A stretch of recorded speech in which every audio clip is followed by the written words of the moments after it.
Chapter 720.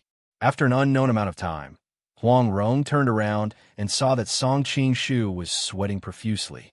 She didn't know if it was because he was tired from forcing the poison out of Brother Jing's body, or because he was tired from doing it with her. Thinking of the latter, she couldn't help but shudder. At this time, her whole body was limp like mud. The special environment and the moral torture had made her body several times more sensitive than usual. However, with her husband by her side, she couldn't let her body express what she was feeling. All she could do was cover her mouth and endure. After a while, she was also sweating profusely. Her whole body was drenched in sweat, as if she had been soaked in water. Huang Rong didn't know how much longer she could endure this. She shuddered at the thought of her not being able to control her voice and letting her husband hear that something was wrong. The only thing she was glad about was that Song Qing-shu didn't seem to want to expose himself, so his movements were very gentle and slow. He didn't make any sounds that would make her feel uncomfortable, but the slow inch-by-inch movement made her feel even more obvious. Huang Rong's body tensed up, and her legs began to tremble uncontrollably. She didn't know how many times she had surrendered, but the person behind her seemed to be made of iron. He didn't seem to have any intention of giving up, and instead became more and more excited. Thank the heavens! When Huang Rong's legs couldn't stop trembling, she finally felt a steady stream of heat gushing into her body. Her mind went blank, and she didn't even have the strength to open her eyes. Hirogwa, I've temporarily suppressed the poison in your body. For the next 3 days, your life won't be in danger, Song Qing-shu said, gasping for breath as he withdrew from Huang Rong's body. Guojing thought that Song Yunxian was exhausted because he was forcing the poison out of his body, so he didn't think anything else. Thank you, young hero Song. Then what about after 3 days? Although Huang Rong's body was sore and she didn't want to open her eyes, she thought about how she had paid such a heavy price to only be able to keep her husband safe for 3 days. Song Qing-shu frowned and replied, Madame Gua, Hirogwa's poison is too strong. It's already difficult for me to suppress the poison for now. I hope Madame can forgive me. Listening to Song Qing-shu's serious tone, Huang Rong suddenly felt that it was ridiculous. Just now, she didn't know who had wantonly galloped on her body, but in the blink of an eye, his expression returned to normal. There really wasn't a single good thing in men. Rong Song Xiao wasn't lying. This poison is indeed too strong and overbearing. If I hadn't drunk Liang Zhuang's medicinal snake blood before and had a certain level of resistance to poison, coupled with my profound internal energy, I'm afraid I would have died on the spot. Guo Jing said with a lingering fear in his heart. His 9 Yinjun Qi had already reached the pinnacle of perfection, so he could easily expel ordinary poisons. Who would have thought that not only would he fail to expel the poison, but he would also lose all of his internal energy? Brother Jing, can you see now? Huang Rong suddenly thought of a terrible problem. Previously, Guojing had lost his sight because of the poison. Now that the poison was temporarily suppressed, wouldn't her husband be able to see her current state? Huang Rong's heart had never been so tangled before. On one hand, she hoped that her husband would get better, but on the other hand, she was worried that her husband would discover everything after he got better. Guojing didn't notice his wife's complicated feelings. Hearing her words, he shook his head and smiled bitterly. I still can't. Perhaps for the rest of my life, I'll be like this Shifu. Rong, you won't despise me, right? Huang Rong knew that the Shifu that her husband was talking about was Ku Zhenyi. She couldn't help but feel her heart ache. Brother Jing, how could I despise you? It's better if you don't despise me. Thinking that her husband's fate was uncertain and that she had done something wrong to him, Huang Rong unconsciously began to cry. Song Qing-shu coughed lightly.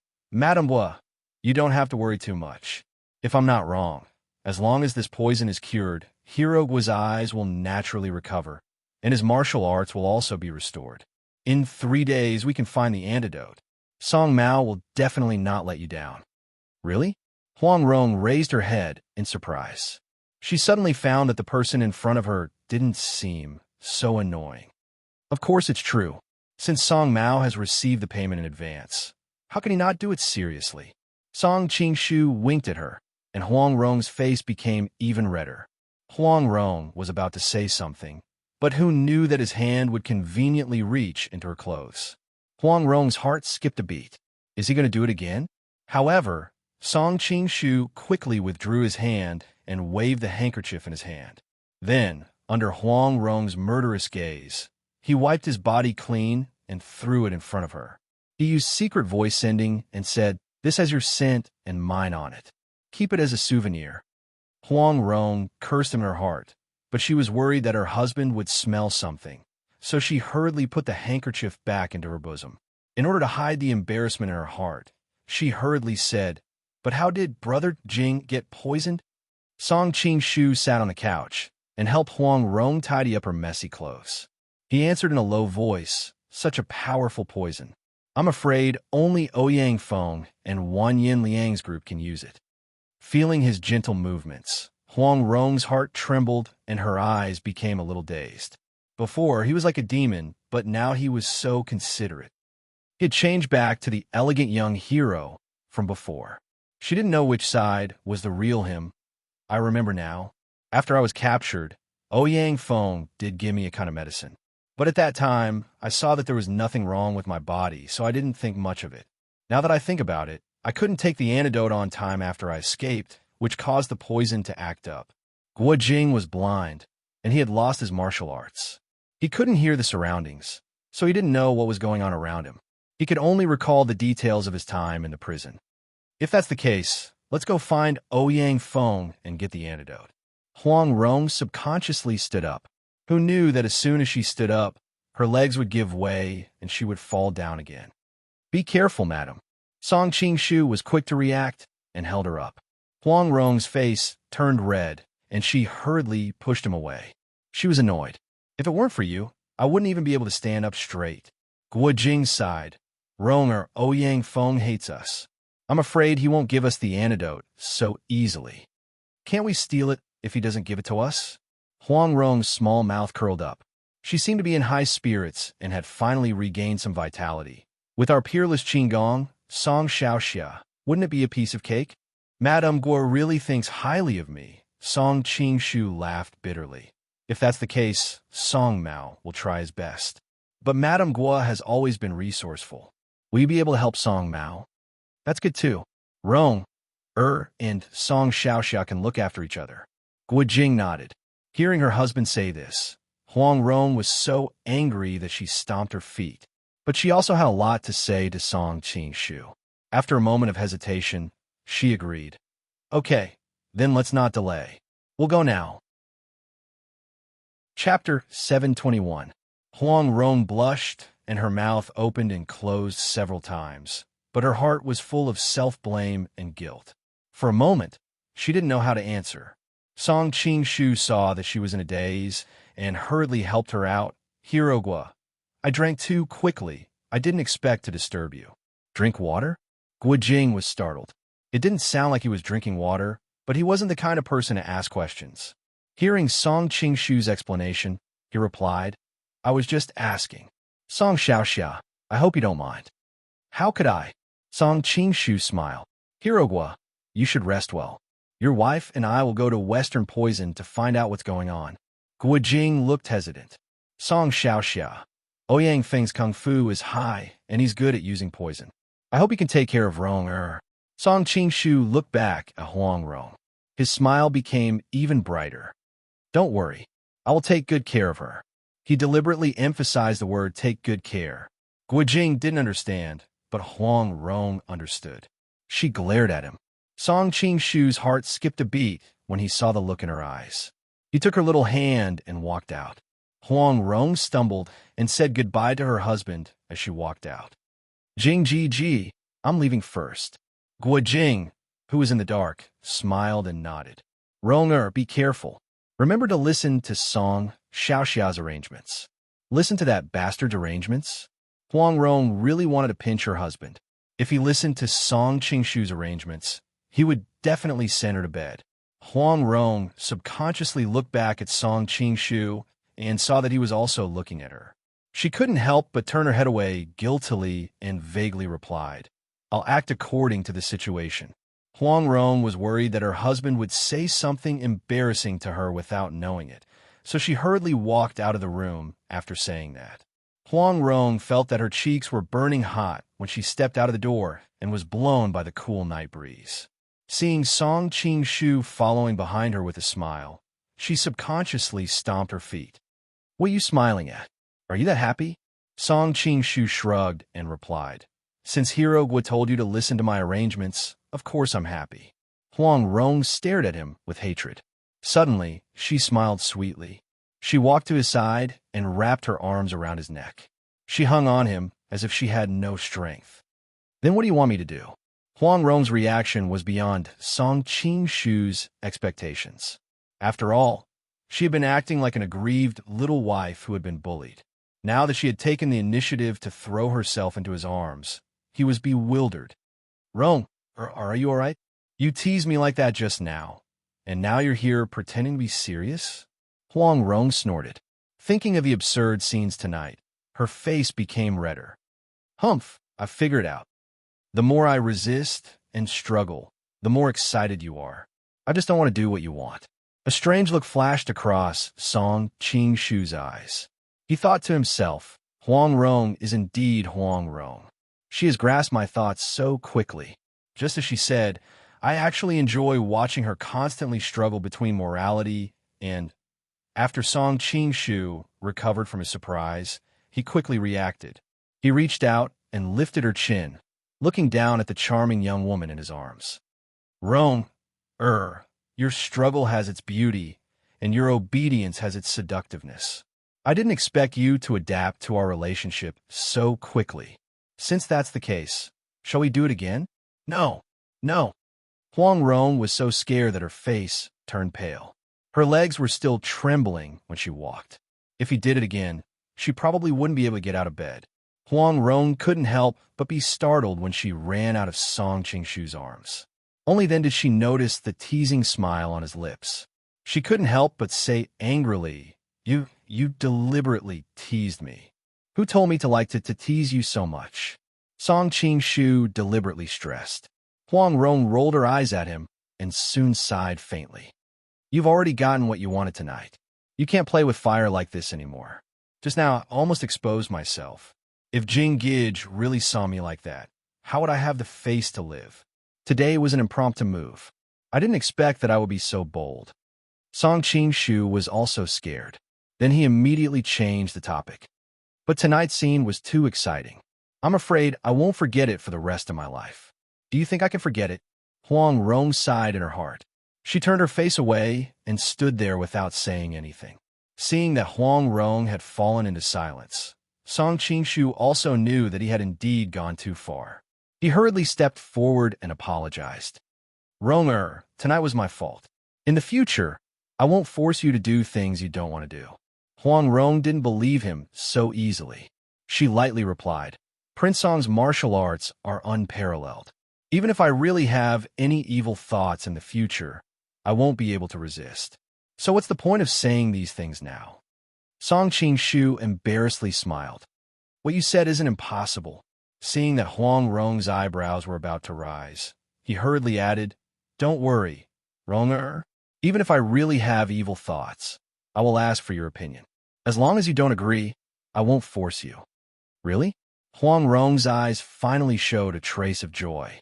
"A gentleman's word is as fast as a whip," Song Qing-shu said in a low voice. "Hey, if you were a gentleman, then the gentlemen in this world are too worthless." Huang Rong spat. She didn't know what had gone wrong with her. She really thought of him as a gentleman and heartlessly slept on his bed. In the end, he did that to her. She simply couldn't express her bitterness in words. Song Qing-shu smiled and pulled her back into his arms. "In the past, I was indeed a gentleman in front of Ronger. It was only after we had skin contact that I revealed my other side. In this world, there are not many people who can see this side of me." "Hey, you say it as if it is an honor for me to see this side of you." Huang Rong subconsciously struggled a little, but she was still in his arms. She sighed and let him be. If it was in the past, she would never have imagined that she would let a man other than Brother Jing hold her in his arms.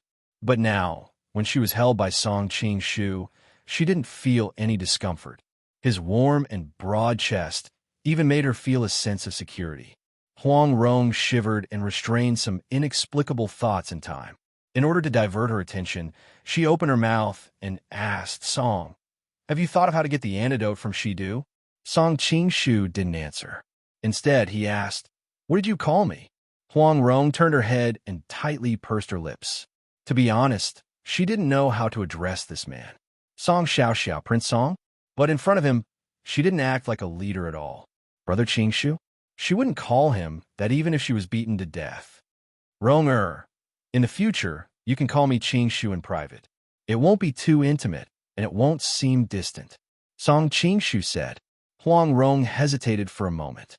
Thinking that it wouldn't be difficult to call him that, she nodded. Song Qing Shu smiled and said, "Rong, with the grudge between you and Ouyang Feng, he definitely won't give us the antidote. But this doesn't mean that we won't be able to get it. Recently, the updates haven't been great. I deeply apologize for that. Tomorrow, I will start to turn over a new leaf _." Chapter 722. Huang Rong looked worried. She knew that Ouyang Feng hated her and her husband to the bone. How could he hand over the antidote? Hearing Song Qingshu's words, she couldn't help but ask, "Isn't it the same thing if Ouyang Feng doesn't give us the antidote and if we can't get it?" Of course it's not the same thing. Song Qingshu looked at her mockingly. What? Rong who is known as the female Zhuge Liang, still can't react after so long. The events of the past 2 days were too absurd. Huang Rong thought that it was good enough that she hadn't broken down and was still able to talk normally. How could she still think? But with the other's reminder, she finally understood. "Have you thought of a way?" "Of course. Don't you know who your man is?" Song Qingshu raised his chin proudly. Huang Rong spat. "Humph, my man is Jing Ji Ji. Not you bastard." No. Song Qingshu unknowingly picked up Bao Budong's catchphrase. "Jing Ji Ji is your husband. I am your man. There is no conflict." "You really are a bastard." Huang Rong's delicate body trembled, but she knew that it was not wise to argue with him on this topic. She turned her head away and pretended to be angry, ignoring him. "That's the truth." Song Qingshu reached out to hold her waist and gently caressed her belly. "If I wasn't your man, would you have allowed me to touch you like this?" Huang Rong took a deep breath and said, "Fine, I'm afraid of you. Tell me what your plan is." She had already suffered a bigger loss, so she was too lazy to pursue this kind of small verbal loss. Since it was a serious matter, Song Qingshu finally put away his frivolous smile and replied seriously, "If we ask Ouyang Feng for the antidote, he definitely won't give it to us. But what if Wanyan Liang asks him for it?" "Wanyan Liang? Why would he ask for the antidote for us?" Huang Rong was confused at first, but her expression quickly changed. "Do you want me to? What are you thinking about?" Song Qingshu poked her forehead in annoyance. "It would have been the easiest and most convenient way for you to use a honey trap, but you're my woman now. How could I let you do such a thing?" Huang Rong's eyes were filled with confusion. Just now, Song Qingshu's action of poking her forehead reminded her of something that happened when she was young. At that time, she was extremely naughty and always angered her father, but her father could not bear to punish her. Most of the time, he would just poke her forehead like this. Song Qingshu's unintentional action made Huang Rong feel a sense of familiarity. Huang Rong's expression softened as she asked, "Do you have any way to get Wanyan Liang to help us?" "Actually, you know this method as well." Song Qingshu lowered his head to look at the beautiful face in his arms and gently helped her tidy up her somewhat messy hair. "I know how to do it as well." Huang Rong's voice trembled slightly. In fact, she had hoped that Song Qingshu would continue to treat her rudely like before. That way, she would be able to maintain the hatred in her heart. But now, the other party's inadvertent intimate actions had shaken her resolve. Song Qingshu nodded and opened his mouth to say 4 words, "Nining Manual." The great soul shifting technique. Huang Rong's mind flashed, and she could not help but blurt out. Song Qingshu smiled and said, "That's right. We will first use the great soul shifting technique to control Wanyan Liang and let him go to Ouyang Feng to get the antidote. Then, We will take the antidote from him. It will be much easier than taking it from Ouyang Feng. Huang Rong raised her head to look at the man holding her with a complicated expression. She had to admit that this man was really capable. It was as if he could easily solve any problem. Last time, when they were facing the Manchurian army of 100,000, he was like this. This time, it was the same. Under the hazy moonlight, Huang Rong even felt that this man was really quite handsome. Huang Rong's face heated up, but she quickly suppressed the wild thoughts in her heart.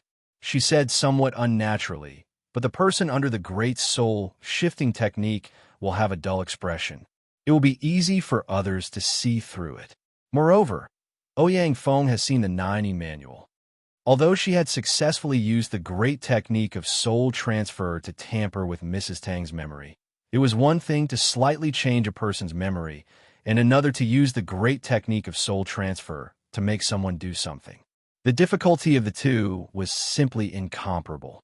However, Song Qingshu's expression was relaxed as he said, "That is only because you are not skilled enough. Believe in you, man." Huang Rong's doubts were easily dispelled by his words. She and Song Qingshu had been together for a long time. Since he said this, he must have full confidence.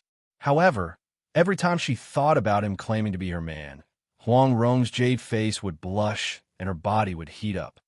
But Wan Yin Liang is heavily guarded. It is easier said than done to use the great soul-shifting technique on him. Huang Rong thought of another problem. This is indeed a bit troublesome. Song Qingshu knew that the reason he was able to get close to Wan Yin Liang last time was because many of his subordinates were sent to guard Guojing. Secondly, he wanted to steal from Madame Tang. Murong Bo, who was guarding her, was unwilling to eavesdrop, which gave him the opportunity. This time, if he wanted to get close to Wan Yin Liang, it would not be so easy. Thinking of Murong Bo, Song Qingshu thought of the mysterious expert who used the Prajna Palm to kidnap Song Yuanxiao and the others. Originally, he planned to investigate Murong Bo, but now that he had heard from Tang Quobian that Song Yuanxiao and the others were in the laundry yard, he changed his mind. He was worried that he would alert the enemy and cause the Jin Kingdom to move the prisoners. So he gave up on investigating Murong Bo and directly investigated the laundry yard. Qingshu. Huang Rong's voice finally roused him from his thoughts. Song Qingshu immediately smiled at her and said, "Don't worry, I have an idea." Madame Tang was very unhappy. Tonight, she was supposed to go to Mount Wu with the man she loved, but who knew that he would leave her alone in an empty room. She knew that all of this was because of that woman called Huang Rong. She could not understand why, whether it was Wan Yin Liang or Song Qingshu, they all looked at this woman differently. But even though she was extremely jealous, she had to admit that this flowery young woman was indeed graceful and charming. Madame Tang had always boasted of her beauty, but compared to Huang Rong, she was a little lacking in confidence. Just as she was feeling sorry for herself, a familiar voice suddenly came from the window. Who is it that made Madame so unhappy? Madame Tang turned around with a pleasantly surprised expression and saw Song Qingshu sitting by the window, looking at her with a smile. She couldn't help but let out a tender cry and threw herself into his arms with a wisp of fragrance. Chapter 723. Huang Rong was also embarrassed. Seeing Mrs. Tang jump into Song Qingshu's arms like a little girl, she even secretly despised her. After all, according to the intelligence, Mrs. Tang was a married woman. However, thinking of her own experience, it seemed that she was in no position to blame her. It could be seen that the surprise and smile on Mrs. Tang's face were not fake, but sincere. This made Huang Rong even more confused. Why did this man have such a great charm to charm a married woman like this? However, Huang Rong soon felt relieved. After all, Song Qingshu was a very charming man. Before what happened last night, she even had a faint good impression of him. In order to prevent herself from thinking too much, she even thought of marrying her daughter to him. Even before tonight's incident, her impression of Song Qingshu had always been quite good. Even if she was accidentally taken by him last night, it was, after all, an accident, and most of it was caused by herself, so it was hard to blame him. However, What happened today made it difficult for Huang Rong to forgive him. Her good impression of him had instantly gone to zero. She didn't know why. Although she didn't have a good impression of him, she couldn't hate this man. Seeing him and Mrs. Tang hugging each other intimately, she even felt a little sour and uncomfortable in her heart. Song Qing-shu didn't know what Huang Rong was thinking at the moment, but he could roughly guess the consequences of his actions tonight. In fact, he had planned to slowly win Huang Rong's heart, but unfortunately, his plan couldn't keep up with the changes. By a freak combination of factors, he had obtained her body first. He was not an innocent little boy. Getting Huang Rong's body didn't make him very happy. Instead, he knew that things were not good. With his ability, getting Huang Rong's body was a piece of cake. The reason why he hadn't taken action was that he wanted Huang Rong to give herself to him willingly. Who knew that what happened last night would destroy the ambiguous relationship that he had worked so hard to build. Huang Rong was a mature woman, and she was also famous for her intelligence. After such a thing happened, she would definitely leave in time and not take away any clouds with a wave of her sleeves. What Song Qing-shu wanted was everlasting. He was not satisfied with just one night of pleasure. However, how could Huang Rong give him a chance to walk into her heart after such a thing happened? In desperation, Song Qing-shu could only change his strategy and do the opposite. Instead of letting her gradually forget about him, it was better to let her hate him. It was easy to turn love into hate, and it was also not difficult to turn hate into love. It was better than the two of them tacitly not mentioning that night. It was better than them not mentioning that night. Song Qing-shu and Huang Rong each had their own thoughts, but Mrs. Tang was not so shrewd. She snorted coldly and turned to leave. Since young master is already accompanied by a beautiful woman, why do you need to come to me? Song Qing-shu and Huang Rong had their own thoughts, but Mrs. Tang was not so shrewd. She snorted and turned to leave. Since you already have a beautiful woman to accompany you, why did you come to me?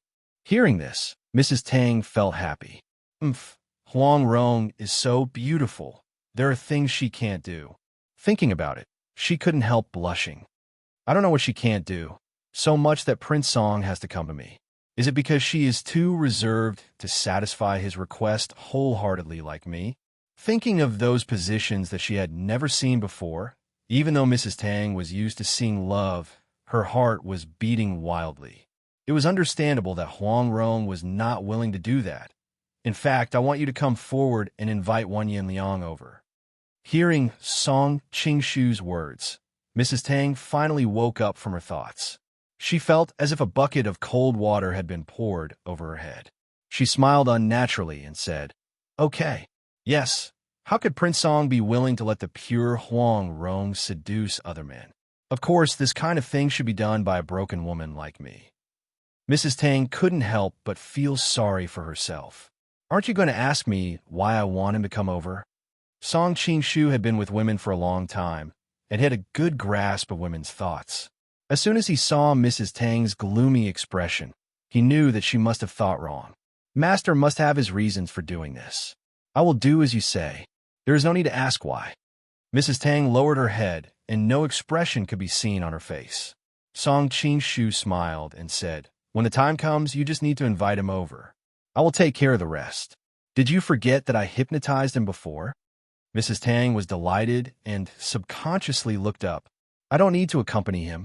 Song Qing-shu snorted. "That unlucky guy doesn't have this kind of luck. Why would I let you accompany him?" This time, Mrs. Tang couldn't hold it in anymore. She threw herself into Song Qing-shu's arms and began to cry.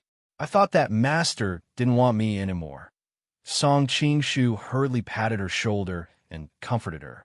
Huang Rong, who was watching from the side, frowned and cursed in her heart. What a pretentious vixen. The night is long, and I am not in the mood to sleep.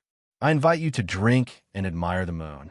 Smelling the faint fragrance on the note, Wan Yinliang couldn't help but reveal a lascivious smile. This vixen invited me, so late at night. She must be feeling very lonely. Haha, drinking with me in the middle of the night? Why don't we drink all the way to bed? This letter is completely undisguised seduction. Wan Yinliang excitedly got up, but just as he took a step, he suddenly showed a trace of doubt. In the past, when he encountered such things, he would definitely be full of interest. Why did his body have no reaction at all? He tried hard to recall Mrs. Tang's enchanting face, her tender red lips, and her plump body, but it was useless. Wan Yinliang still couldn't feel the heat in his lower abdomen. Of course, he didn't know that this was because Song Qing-shu had used the soul transfer technique before. He had subconsciously lost interest in Mrs. Tang.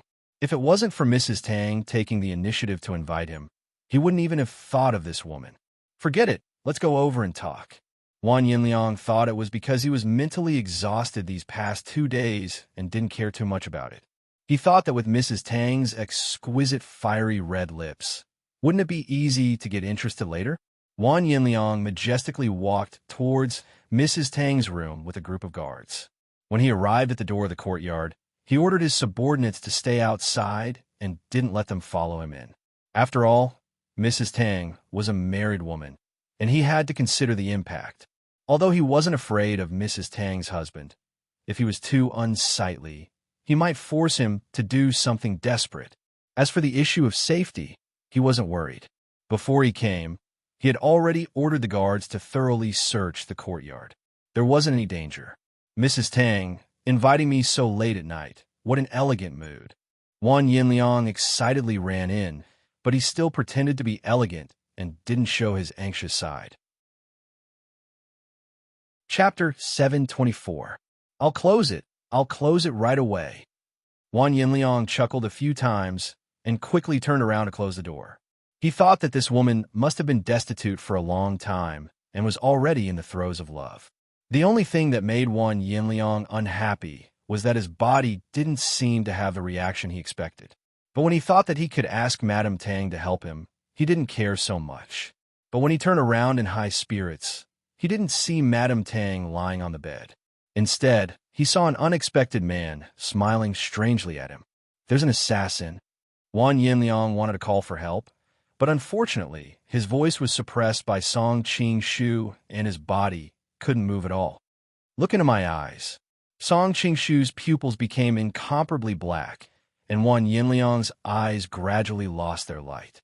After Wan Yinliang left, Huang Rong came out from behind the screen and looked at Song Qing-shu with a complicated expression. I didn't think that your soul-shifting technique had already reached this level. Song Qing-shu moved closer to her ear and whispered, Ronger, now you should understand how easy it is for me to only want your body. Although Huang Rong was unwilling to admit it, she knew that what Song Qing-shu said was the truth. With his attainments in the soul transfer technique, hypnotizing her would be as easy as flipping his hand. At that time, she would treat his words as an imperial edict and would definitely satisfy any of his requests. Why didn't you do that? This was what Huang Rong was most puzzled about. If Song Qing-shu really used the soul-shifting technique on her, then not only would she take the initiative to lie down under him, but even if he made out with her in front of her husband, she wouldn't have the slightest bit of resistance. Because what I wanted from the beginning was Rong-er's heart. Song Qing-shu blew a breath of hot air into her ear. After laughing, he turned around to find Madame Tang. Huang Rong's thoughts suddenly became clear. She finally understood why Song Qing-shu was so modest in front of her. It turned out that he was trying to gain her favor step by step. Humph. Do you really think that you can change my heart? The corners of Huang Rong's mouth inadvertently raised into a beautiful smile. However, when she thought about how their relationship had already deviated from the ambiguous relationship they had at the beginning, she couldn't help but feel a little disappointed. Huang Rong still couldn't figure out what kind of feeling she had for Song Qing-shu. She only felt dizzy. In the end, she thought to herself, after doing such a thing to me, he still wants my heart? Humph. You only slept with me a few times, yet you want me to fall in love with you just like that? Do you really think that your skills in bed are the best in the world? Huang Rong snorted indignantly in her heart, but when she thought about the process, she began to feel uncertain again. But that bastard was really amazing in bed. The sound of playing in her ears quickly woke her up. Huang Rong looked back and saw Song Qing-shu lying on the couch not far away, his head pillowed on Madame Tang's thigh. There was a look of satisfaction on his face, and Madame Tang was smiling as she peeled grapes and stuffed them into his mouth one by one. Huang Rong felt uncomfortable for no reason. This bastard had just been intimate with her, and then he turned around and ran into the arms of another woman. What a big bastard! Especially when she saw Song Qing-shu deliberately taking the opportunity to suck Madame Tang's finger while eating grapes. Huang Rong's eyebrows couldn't help but tremble a little. Rong, or why is your face so black? Are you jealous? Song Qing-shu seemed to notice her reaction. I will be jealous because of you. Huang Rong snorted and turned around. In fact, she didn't understand why she was angry. She absolutely didn't agree with the reason of jealousy. After thinking about it, she could only use another reason to explain it. When she was a child, she got a toy, but she didn't like it very much. But when her father gave the toy to another little girl, she was very unhappy and insisted on getting the toy back. Perhaps this was the natural possessiveness of women. Rong, don't just stand there. Come here and give me a shoulder massage. Song Qing-shu's voice came again. Huang Rong was ashamed and angry. She looked incredulous. You want me to give you a shoulder massage? Is there a problem? Song Qing-shu looked at her with burning eyes. Huang Rong's face turned green and white. After a long time, she used secret sound transmission to say, You promised me that you wouldn't expose our relationship in front of others. Although Huang Rong wasn't too interested in practicing martial arts, she had, after all, cultivated the Nining manual for many years, and her internal energy could be considered to be slightly successful. In addition, Song Qing-shu had taught her the secret sound transmission to make it convenient for them to secretly communicate in the future. Therefore, it wasn't difficult for her to hide it from Madame Tang, who didn't know martial arts. I didn't take off your clothes in front of her. How could our relationship be exposed? Song Qing-shu replied heartlessly. But you asked me to give you a shoulder massage. Even a fool would know our relationship. Huang Rong was so anxious that she stamped her feet. You worry too much. Song Qing-shu smiled. Even if nothing happened between us, I took such a big risk to save your husband. Can't I let you give me a shoulder massage? Huang Rong was startled. The other party's words seemed to make some sense. While she was still hesitating, she felt a strong force coming from her waist, and her whole body involuntarily fell onto the bed. Rong, your mouth says no, but your body is quite honest. Song Qing-shu smiled and patted his own shoulder. Come, give me a massage. Huang Rong didn't know whether to laugh or cry. You really are ordering me around like a concubine. However, she quickly remembered that she still had to wait in the room for news from Wanyan Liang. If she stood to the side and watched the two of them being affectionate, the atmosphere would be too awkward. After hesitating for a moment, she finally knelt behind Song Qing-shu and stretched out her slender fingers to help him massage. Madame Tang looked at her in surprise. Taking advantage of the opportunity when she was feeding him grapes, she leaned over to his ear and giggled. Young master, you really have good skills. You actually managed to train the world-famous heroine Huang to be so obedient. What did you say? Huang Rong was already extremely unhappy. After being provoked by Madame Tang, her expression immediately changed. While the two women were arguing, Wanyan Liang had already found Ouyang Feng. Hearing his request, Ouyang Feng was immediately puzzled. In a low voice, he asked, Your Highness, why did you suddenly ask me for the antidote? Wanyan Liang chuckled. Guo Jing's internal energy has reached perfection, but he still couldn't resist Sir Ouyang's poison. This prince feels that it's better to be prepared than to accidentally be poisoned one day. Ouyang Feng was startled. He thought that Wanyan Liang was on guard against him. He knew that if he didn't give him the antidote, it would prove that he had ulterior motives. With Wanyan Liang's ruthless temperament, he would definitely not tolerate him. Although Ouyang Feng's martial arts were not afraid of Wanyan Liang, he still had many things that he needed Wanyan Liang's power to accomplish. It was not wise to turn hostile at this time. However, Ouyang Feng also knew that Wanyan Liang was a sinister and vicious person, since he was already suspicious of him. Even if he gave him the antidote, Wanyan Liang would still have a thorn in his heart. Chapter 725. Ouyang Feng didn't hesitate for long. After all, he still needed to rely on Wanyan Liang in many areas. Even though Wanyan Liang was suspicious of him, it wasn't to the point where he would throw away the bow after all the birds had been killed. It wasn't wise to turn hostile now. However, Ouyang Feng had viewed the 100,000-strong Mongolian army as nothing. Even Wanyan Honglai had to be polite to him. Now that he heard Wanyan Liang's impolite tone, he was secretly angry. With a cold laugh, he took out a porcelain bottle and said, "Your Highness, this is the antidote for man's milk." Man's milk? Wanyan Liang was startled. This name was too strange. How could a man have milk? It is because this poison is rare in this world, just like man's milk. That's how it got its name. Ouyang Feng replied expressionlessly. Man's milk. Good name, really good name. Wanyan Liang finally regained his composure and couldn't help but laugh. After chatting with Ouyang Feng for a while, he got up and left. Watching Wanyan Liang's back, Ouyang Feng smiled coldly and said, "If I really have to use this poison on you one day, take this antidote and I guarantee you'll die even faster."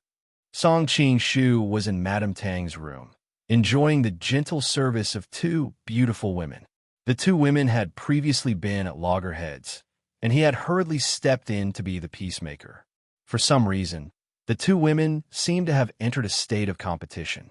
Huang Rong had changed from her previous resistance to using all her strength to massage Song Qing-shu's shoulders. Madame Tang had given up peeling grapes for him and started massaging his legs instead.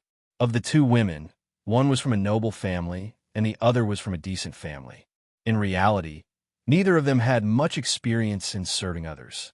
However, Madame Tang was naturally charming and could understand men's thoughts without a teacher. Whenever Song Qing-shu's eyebrows twitched, she would be able to react to his movements. Huang Rong, on the other hand, was a chivalrous heroine. She was very familiar with the acupuncture points of the human body. Every time her fingertips touched him, Song Qing-shu would moan in pleasure. Huang Rong secretly blushed and thought, "If father knew that I used his orchid acupuncture point brushing hand on a man, he would be furious." Madame Tang's body was delicate, and her body was not as strong as Huang Rong's. After a while, she felt her hands go numb and couldn't help but giggle. Madame Gua's skill is superb. You must have practiced a lot on Hero Gua. She deliberately emphasized the words Gua foreign. How could Huang Rong not understand the hidden meaning behind her words? She smiled sweetly. "When it comes to serving men, I am not as experienced as Madame Tang." Song Qing-shu felt a headache when he heard about the relationship between the two women. The two women were already so difficult to get along with. He wondered how the legendary 3 palaces and 6 courtyards were like. All right, stop arguing. Someone's coming." Song Qing-shu made a shushing gesture and then hid behind the door in a flash. Mrs. Tang looked at his actions with a blank expression. Huang Rong was also somewhat puzzled. Her first reaction was that he was deliberately trying to divert their attention. After a while, she finally heard the sound of footsteps and secretly admired his martial arts attainments.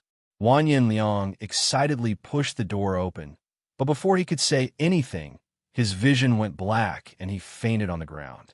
Song Qing-shu fumbled in his clothes and took out a milky white porcelain bottle. He smiled and said, "Rong, I got the antidote." Huang Rong hurriedly ran over and grabbed the porcelain bottle. She was so excited that her voice trembled. Brother Jing can be saved. She wanted to turn around and leave, but she soon realized that Mrs. Tang was there. Song Qing-shu said to her apologetically, "Madame Tang, this matter concerns Hero Gua's life. I'm afraid Song Mao will have to accompany Madame Gua." Madame Tang was unhappy, but she didn't show it. Instead, she smiled and said, "I'm not the kind of person who doesn't see the big picture. Young master, don't worry. Leave this mess to me." She then looked at Wanyan Liang, who was lying on the ground. "Thank you, madam."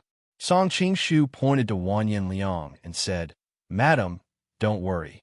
He won't wake up before dawn."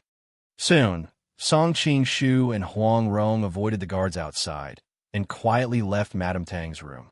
Seeing that there were no enemies around, Huang Rong unconsciously said, Do you think that Madame Tang is very understanding and great? Song Qing-shu nodded matter-of-factly. Of course. Although Wan Liang is unconscious, she has to spend a night alone with him. This is not an easy task. I don't appreciate her kindness, Huang Rong snorted. She hesitated for a moment and said, do you think she really wants to stay and watch Wan Liang? She saw that we were going to leave, so she took the opportunity to do you a favor. When she heard that you were going to leave, I clearly saw the look in her eyes. So what? Song Qing-shu smiled disapprovingly. That means that she doesn't mean what she says. She's very shrewd. Maybe she'll do something bad to you in the future. Seeing that you didn't care, Huang Rong suddenly said anxiously. Song Qing-shu suddenly turned around and stared into her eyes. He waited until her expression became unnatural before saying, Ronger, can I understand that you're jealous? How could I be jealous of you? Huang Rong snorted. No matter what, we've known each other for a while. I'm afraid that you're obsessed with lust, and one day you'll be bitten by this beautiful snake. Song Qing-shu smiled and said, I know what you mean. Madame Tang is a two-faced person. In front of men, she looks kind and harmless, but when men don't know, she will show a completely different side. In fact, in my hometown, there are many women like her. They have a unified name, Green Tea Bitch. Green Tea Bitch. Huang Rong said the words silently in her heart.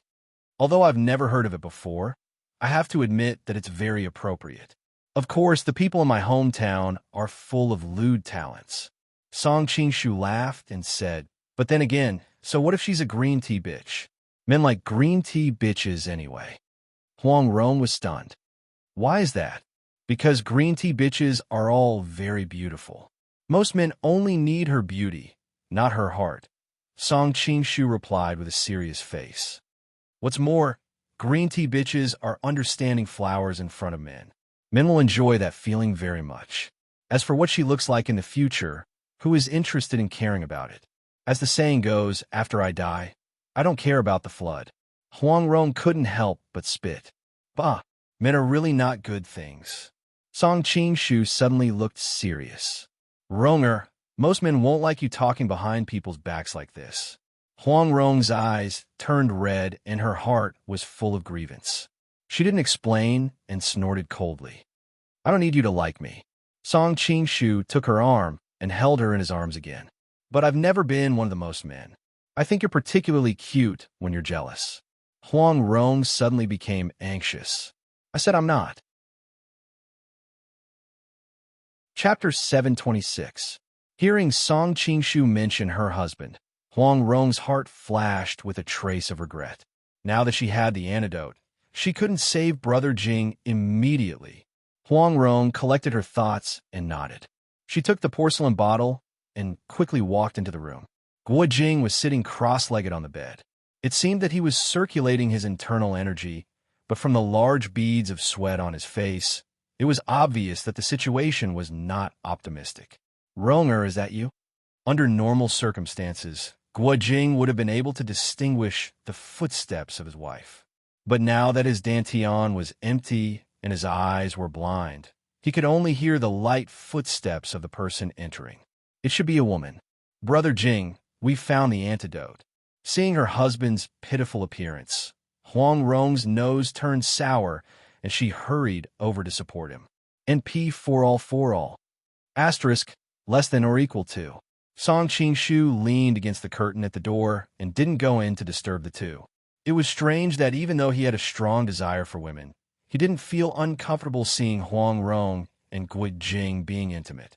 After thinking about it, he could only explain it by saying that Huang Rong was originally Guo Jing's wife. It seems that I really am a pervert. Song Qing-shu couldn't help but laugh at himself. After all, he wasn't like Yin Zhanghe, who would kill his husband and steal his wife. Although he liked the feeling of possessing Huang Rong, he didn't want to ruin her marriage. First, he had to consider his own reputation, and second, he was like this. While he was distracted, Huang Rong had roughly explained the process of obtaining the antidote. Guo Jing listened with admiration. Song Xiaoxia is really smart. He actually thought of such an ingenious method. Song Qing-shu smiled. Hirogwa, you flatter me. You should take the antidote as soon as possible. You don't know how worried Madame Gua was about you on the way here. Huang Rong looked at him in surprise. She didn't expect him to put in a good word for her in front of Guijing. Guijing was also touched. He grabbed his wife's hand. Ronger, you have worked hard this time. Huang Rong, on the other hand, was like a startled rabbit. She subconsciously withdrew her hand, but just as she moved, she realized that it was inappropriate. How could she avoid her husband's touch? She unconsciously turned her head to look at Song Qing-shu and found that he was looking at her with great interest. Huang Rong panicked and hurriedly looked away. Guijing felt a sense of loss in his heart. Huang Rong blushed. She found an excuse and said in a low voice, Song Xiaoxiao is still watching us. Brother Jing, aren't you shy? Guijing laughed awkwardly. So it was his wife who was shy.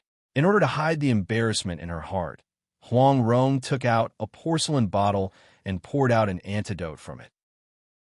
Suddenly, a fresh, medicinal fragrance wafted through the room. Just by smelling it, one could tell that it was not an ordinary item. Huang Rong carefully examined the antidote and couldn't help but secretly nod. There was nothing wrong with the antidote. Her family had a long history of learning. Huang Yaoshi was a genius alchemist.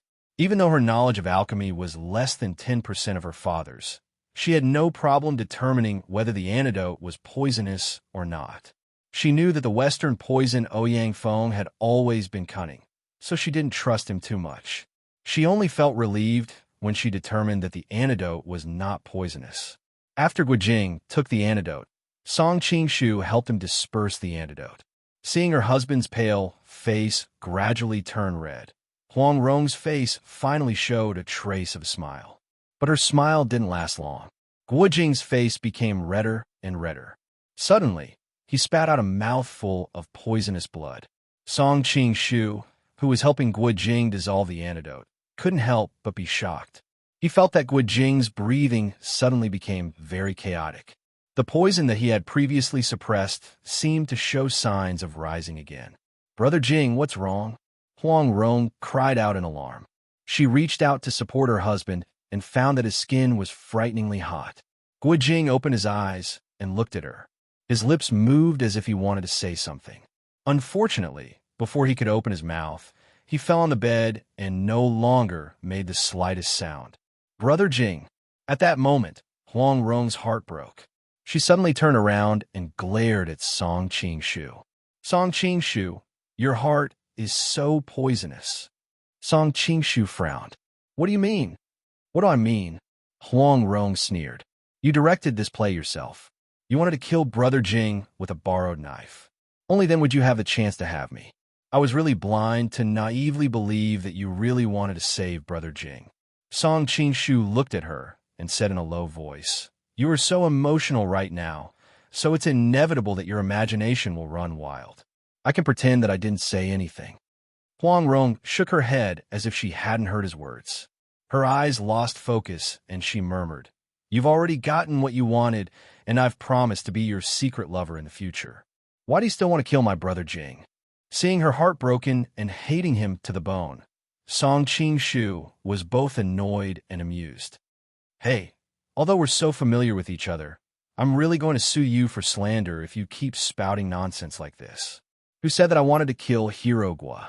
Besides, Hirogwa is not dead. Why are you sad here? At first, Huang Rong didn't have any reaction when she heard the first part of his words.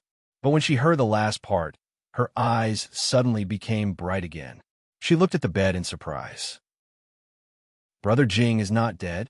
Song Qing-shu snorted. He is not dead now, but he will die soon. If you continue to distract me, I guarantee that you will become a widow in 10 minutes. Only then did Huang Rong realize that Song Qing-shu's palm had been pressed against her husband's back. His sleeves fluttered even though there was no wind. Apparently, it was caused by the jinqi in his body. She hurriedly checked her husband's pulse and found that although it was very weak, there was still an unyielding vitality. Only then did Huang Rong realize that Song Qing-shu had been using his true qi to prolong her husband's life. Looking at him, who had always been elegant, sweating profusely with blue veins popping out all over his body. Her mood became extremely complicated. After a long time, Guijing suddenly spat out a pool of black blood. There was still half of the antidote in the black blood. Song Qingshu finally let out a sigh of relief. Finally, he is out. Let me see the bottle of antidote. Huang Rong poured out another antidote and said doubtfully, I have checked this antidote. It is not poisonous. This was the reason why she suspected Song Qingshu. After all, there was no problem with the antidote. The only problem was Song Qingshu, who had been circulating his junqi behind her brother's back. With a single thought, he could kill her brother without anyone knowing and then blame it on Ouyang Feng. Song Qingshu used his finger to pick up a small piece of the antidote and put it in his mouth. He closed his eyes and thought for a while. After a while, he said, the antidote itself is not poisonous. Wan Yanliang is not a fool. In Ouyang Feng's opinion, he must have tested the antidote before getting it. If the antidote is poisonous, won't he lose his footing in the Jin Kingdom? Chapter 727. Huang Rong checked her husband's condition. Although Song Qing had forced out the suspicious antidote, her husband's condition was still not optimistic. Although he had temporarily lost his internal energy, Brother Jing was still able to stay awake. Now he was in a coma. If not for his steady breathing, Huang Rong would have fought Song Qing to the death. She did not know what the problem was. Was it the antidote, or was it Song Qing? Although she had more or less confirmed that the antidote was not poisonous, she still did not want to see Song Qing as the culprit. If all this is really a self-directed show, I will never forgive him. Huang Rong held her husband's hand and secretly made a promise in her heart. Huang Rong lowered her head and let her imagination run wild. Song Qing, who was beside her, also frowned and pondered. The room suddenly fell into a kind of unbearable silence. I understand now, Song Qing suddenly said. What do you understand? Huang Rong looked at him curiously. Song Qing held the antidote in his hand and said, although the antidote is not poisonous, it must have been mixed with a lot of hair. I can tell that there are cuttlefish juice and sea urchins in it. I don't know how many other hair substances there are. When Hero Gua took this antidote, the hair substance in it caused the hidden poison in his body to suddenly burst out. Fortunately, I was prepared in advance and did not completely dissolve the antidote when I used my internal energy, so it did not cause a big mistake. Huang Rong's expression changed. She hurriedly took out an antidote and sniffed it. She had not noticed it before, but now that Song Qing had reminded her, she really could tell that there were some hair substances in it.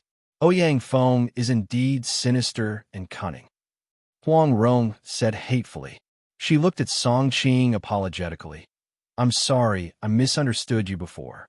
As the saying goes, concern leads to confusion. In that situation, Rong, it is normal for you to have doubts. Song Qing smiled slightly, obviously not taking it to heart. He reached out to check Guijing's pulse and looked worried. But Hirogua's situation is not good.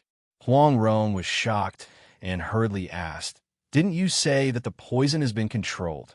I did manage to control it before. Song Qing smiled bitterly. However, after being stimulated by that antidote just now, the poison in Hirogua's body has erupted even more violently than before. I can only suppress it for 1 or 2 days at most. If I still can't find the real antidote within these 2 days, when the poison erupts again, even a Daluo golden immortal won't be able to save him.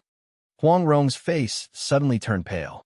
She muttered, what should I do? What should I do? She had always prided herself on being quick-witted, but at this critical moment, her mind was blank and she couldn't think of anything. Suddenly, Huang Rong grabbed Song Qing's arm. Qing, you must have a way. Please help me save Brother Jing. Song Qing smiled bitterly and said, originally, I thought that obtaining the antidote with Wan Yanliang's help would be a piece of cake. I didn't expect Ouyang Feng to be so cunning. This time, we've already alerted the enemy. It won't be easy to get the antidote from him again. No, you must have a way. You were able to defeat the 10 Qing armies and summon the wind and rain. All these years, everything you've done could be described as miracles. You can always do things that others think are impossible. This time will be no exception. Huang Rong grabbed Song Qing's arm tightly, as if she was drowning and clutching at a life-saving straw. Seeing Huang Rong's earnest eyes, Song Qing sighed. "Rona, I'm not a god. There are many things in this world that I can't do." Hearing his words, Huang Rong's eyes instantly dimmed. She seemed to have lost her soul and muttered to herself, Brother Jing, if you die, Rong won't live either." Song Qing hesitated for a long time and finally said, "Rong, actually, there's a way, but what?" Seeing that things had taken a turn for the better, Huang Rong's eyes immediately regained their spirit. "As long as I can do it, I will definitely agree." Song Qing shook his head. "You don't need to do anything. Instead, I will have to take some risks." "You want to take risks?" Huang Rong looked puzzled. She couldn't understand what was going on. "Are you planning to break into Ouyang Feng's house and ask him for the antidote?" "Of course not," Song Qing replied. "It's not too difficult to defeat Ouyang Feng, but it's impossible to force him to hand over the antidote." "Then what's your plan?" Huang Rong was even more puzzled. Song Qing said in a deep voice, "The antidote is not easy to find, but the poison is not difficult to get. Previously, I heard from Wanyan Liang that the poison that Hero Guo was poisoned with is called man's milk. When the time comes, I will find some and drink it, huh?" Huang Rong exclaimed. "How can you drink the poison yourself?" Song Qing smiled. "The reason why Ouyang Feng isn't willing to hand over the antidote is because of the grudge between you two. Other people don't have this relationship with him, so the possibility of him handing over the antidote is much higher." Huang Rong shook her head. "Although you and Ouyang Feng are friends, it's not to the point where he would hand over the antidote to cure you. No, this is too dangerous. Brother Jing has already been poisoned. If you get poisoned as well, I... Song Qing put his arm around her shoulders and asked with a playful expression, "Rong, are you simply worried about me? Or are you worried that no one will help you save your brother Jing if I get poisoned?" Huang Rong was shocked. She had subconsciously said those words just now. Now that she thought about it, she really didn't know which situation she was more worried about. Song Qing's fingertips caressed her smooth, jade-like cheeks. He said lightly, "If Hero Guo and I are both poisoned to death, Rong will probably die for love. I just don't know if it will be for Hero Guo or for me." This time, Huang Rong couldn't take it anymore. She subconsciously spat, "Bah, I was dying for my husband. You are a shameless pervert. Even if you die once, I won't shed a single tear. Then I'm really sad. If that's the case, should I still take the risk to save your husband?" Song Qing sighed. Huang Rong frowned slightly. "We have to think of another way. This method of yours is too dangerous. Even if you get poisoned and beg Ouyang Feng, he won't give you the antidote. Who said I'm going to be poisoned with my own identity?" Song Qing raised his eyebrows and smiled mysteriously. "If not with your own identity, then with what identity?" Huang Rong was stunned. Chapter 728. Tranquil. Huang Rong suddenly remembered the man she had beaten up with the dog-beating stick technique. "I think I hit his spine. I'm afraid he won't be able to stand up for the rest of his life." Song Qing Shu smiled bitterly. "He won't be able to stand up. Fortunately, he won't have to worry about this anymore, because he's dead." "Dead?" Huang Rong exclaimed. "I don't think I hit him that hard. It's not because of you. It's because of someone else." Song Qing Shu briefly told her how Wanyan Liang had sent a killer to kill him. "The Jin people deserve to be bitten by each other," Huang Rong said bitterly. Her plan had failed largely because she had fallen into Tang Quobian and Wanyan Liang's trap. How could she not be happy to see her enemy end up like this? They are indeed bitten each other, but it's not a good thing that Wanyan Liang's family is the only one in power now. Song Qing Shu smiled non-committally at Huang Rong's anger. "Since Wanyan Liang wants to kill him, aren't you sending yourself into the tiger's mouth by pretending to be Tang Quobian?" Huang Rong was confused. Wanyan Liang does want to kill him, but Tang Quobian has a special status in the Jin Kingdom. His family is also very powerful, so Wanyan Liang can only kill him in secret. Last time, he could blame you for the assassination attempt. But now, if Tang Quobian returns with great fanfare, he won't be able to kill him. After staying in the Qing court for so long, Song Qing had some understanding of the rules of political strife, so it was easy for him to make such a judgment. Huang Rong had always been smart, but what she lacked was the foresight and experience of someone in a high position. Song Qing words helped her understand what was going on. That's right. If Tang Quobian swaggered back to the mansion now, not only would Wang Yanliang not kill him, but he would also send more people to protect him, lest he was mistaken as the murderer. But Huang Rong suddenly thought of a key problem. Tang Quobian is not a hermit. There are at least 800 people in the city who know him, and Wang Yanliang is even more familiar with him. How are you going to pretend? Song Qing smiled faintly and said, Rong you must know about human skin masks. I've already cut off Tang Quobian's face. As long as you're careful, it won't be difficult to impersonate him. He didn't tell Huang Rong the truth. In fact, he didn't need any human skin mask to disguise himself. The disguise technique was his biggest secret. It was related to the fate of a series of people. Although he had skin contact with Huang Rong now, it was far from the point of telling her all his secrets. A human skin mask. Huang Rong's face paled. She was obviously disgusted. This is too cruel. Song Qing smiled. Tang Quobian is dead anyway, so he won't feel any pain. Besides, I'm using his identity. If I avenge him one day, he'll be grateful to me. All right. I can't win against you in an argument, Huang Rong said angrily. But even if you disguise yourself as Tang Quobian, how will you get the antidote? Didn't I just say that I'll use the identity of Tang Quobian to be poisoned?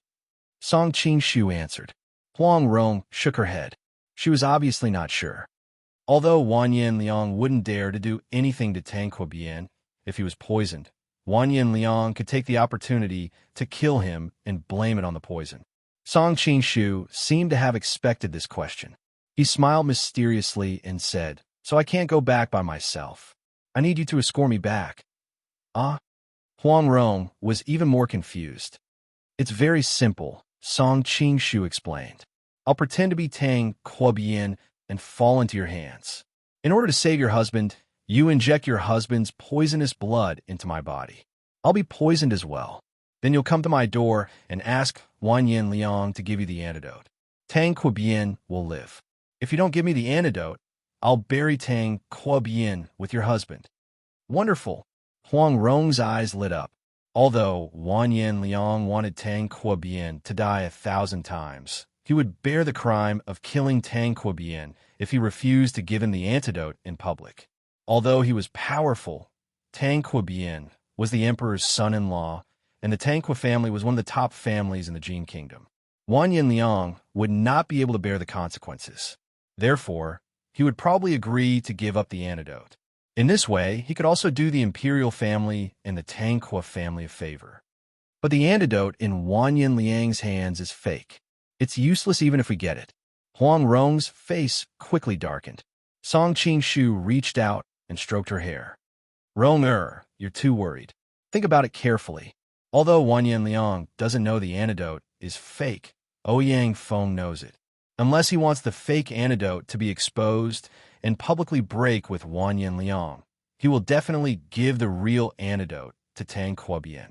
Huang Rong seemed to be a little unaccustomed to his inadvertent intimate actions. She subconsciously shrank to the side and looked at the man in front of her with a complicated expression. She had to admit that although the other party's plan sounded abnormally dangerous, the possibility of success was also very high. What kind of person was he? On one hand, he was a shameless bastard, but on the other hand, he was a man that people admired. But you'll also be poisoned. Huang Rong wanted to say something, but stopped. Song Qing looked at her affectionately and said in a charming voice, Hero Gua is a great hero, admired by the world. I also admire him, but admiration is one thing. If I have to take such a big risk to save him, I will never do it. Rong, you should know who I'm doing this for. Huang Rong's heart was in chaos. She subconsciously looked away, not daring to meet his burning gaze. Thank you. Song Qing couldn't help but laugh at himself. Rong compared to gratitude, I'm afraid you're more resentful. Huang Rong fell silent. It would be a lie to say that she didn't hate him at all. Not only had he taken her body, but he had also played with her in front of her husband. She had even thought of taking him down with her while he was enjoying himself. However, a woman's heart was like a needle at the bottom of the sea. Even Huang Rong herself didn't know what she was thinking. The next morning, Wan Yinliang's face darkened when he saw the notice his subordinate brought back. The notice was written in Huang Rong's voice. It said that Tang Kuobian was now in her hands. If Wan Yinliang wanted him to live, he had to hand over the antidote for the man's milk before dark. Otherwise, Tang Kuobian would never see the sun tomorrow. The reason why Wan Yinliang was so angry was not because he cared about Tang Kuobian's safety. He didn't care whether Tang Kuobian was dead or alive. The only thing he cared about were these notices. They were all over the streets of Kaifeng City. Find out. There must be a lot of beggar sex spies in the city. Wan Yinliang roared angrily at his subordinate. After his subordinate left, he still felt angry. He picked up a teacup and smashed it on the ground. Who can tell me how Tang Kuobian fell into Huang Rong's hands? Back then, he had wanted to kill Tang Kuobian, so he had sent a team of loyal men to kill him. The men were highly skilled in martial arts, and Tang Kuobian was severely injured, so he thought it would be a piece of cake. Who would have thought that the team of loyal men would be wiped out, and Tang Kuobian was nowhere to be found? These days, he had sent a large number of people to investigate Tang Kuobian's whereabouts, but there was no news. Just as Wan Yinliang was comforting himself that Tang Kuobian might be dead, he found out that he was in Huang Rong's hands. Wan Yinliang didn't care much about Huang Rong's threat. The only thing he cared about was whether Tang Kuobian knew who killed him. Your Highness, you don't have to worry so much. Huang Rong wants the antidote, right? Let's give her the antidote. Not only can we get rid of Guijing, we can also kill Tang Kuobian and push all the blame on a Huang Rong. Ouyang Feng suddenly spoke up. Of all the people present, he was the one who didn't want Guijing to be saved the most. Moreover, there was something wrong with the antidote they gave Wan Yinliang. He was afraid that Wan Yinliang would agree to their conditions. No, Wan Yinliang flatly refused. This matter has already caused a huge uproar. If Tang Kuobian dies, everyone will suspect me. My political enemies in the imperial court will never let go of such a good opportunity. Furthermore, Tang Kuo's family will seek revenge. We can't take this risk. In fact, there was another reason that he didn't mention. His original plan was to get rid of Tang Kuobian quietly, then appear next to his wife, goodbye, in a warm and sunny manner. With his skills with women, he could take advantage of the pain of her husband's death, and then take advantage of her body and mind. As soon as he thought of Gobai unknowingly enjoying herself under the crotch of the enemy who killed her husband, Wan Yinliang trembled with excitement. But once Gobai suspected that he was the murderer who killed her husband, all of this would be for naught. Wan Yinliang absolutely could not tolerate the slightest flaw in his plan to hunt for a beauty. Brother Ouyang, we can't fake the antidote. That girl Huang Rong is full of tricks and cunning. Qiu Qianren was displeased when he thought about how he had suffered at her hands over and over again. She poisoned Tang Kuobian with the same poison to guard against this. Once she gets the antidote, she'll definitely let Tang Kuobian take it first. Are we really going to give her the antidote just like that? Ouyang Feng's eyes flickered and his expression darkened. No one knew what he was thinking. Chapter 729. Don't worry, Your Highness. Huang Rong won't be able to escape this time. The few of them replied in unison. They were all experts among experts. Last time, they had let Huang Rong escape from the encirclement.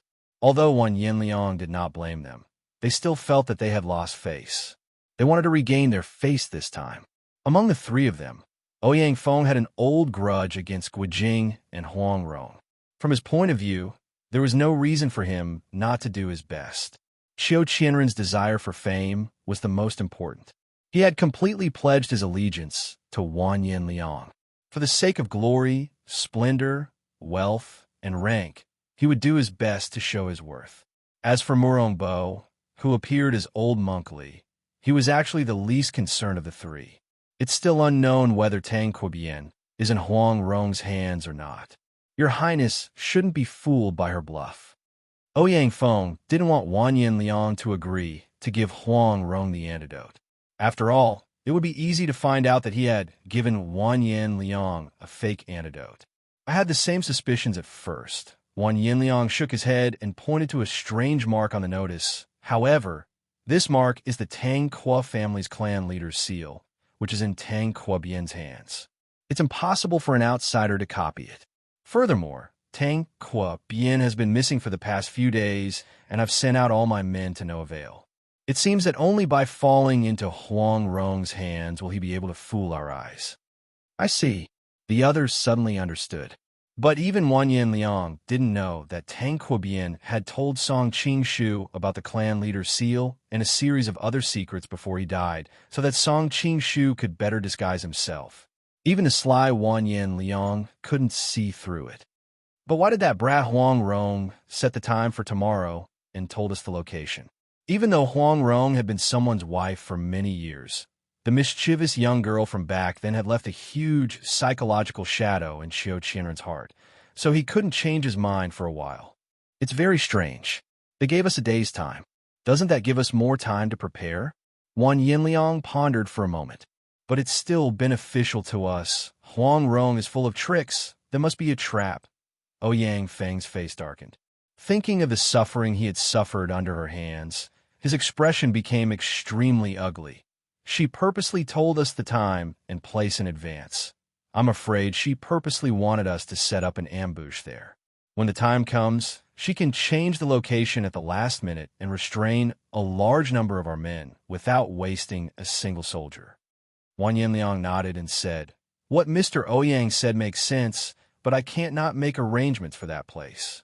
After pondering for a moment, he made a decision and said, Let's do it this way. First, we'll set up an ambush in the vicinity. Then, we'll secretly leave a few troops behind for emergencies. Following this, Wan Yinliang gathered his subordinates and began to discuss how to set up their defenses and how to cast their net. After a whole day, he had come up with a plan to deal with all the problems that could arise the next day. He thought that his plan was flawless. The next day, Wan Yinliang appeared at the appointed place at the appointed time. However, his expression was very ugly because he had already waited for 2 hours without seeing even a shadow of Huang Rong. So it really isn't here. Wan Yinliang's heart was not as angry as it showed on his face. In reality, this was all within his expectations. If Huang Rong really appeared here, he would be disappointed. A stupid woman, no matter how beautiful she was, would not be able to conquer her. Whoosh! Just as he was deep in thought, the sound of something cutting through the air could be heard. Wan Yinliang looked up and saw a cold arrow flying towards him. However, he did not show any signs of panic. The Imperial bodyguard beside him had already reacted and raised their swords to cut down the arrow. Wan Yinliang's gaze shifted to the direction where the arrow had come from. Some of the Imperial bodyguards had already rushed in that direction, but he did not hold out much hope. If the other party was so easily caught, then all his previous plans would have been in vain. Reporting to your highness, there is a piece of cloth on the arrow. One of the sharp-eyed Imperial bodyguards had already noticed the words on the arrow. Present it. Wan Yinliang looked at the words on the cloth and couldn't help but sneer, as expected. On the cloth, it was written that the location of the transaction would be changed to another place.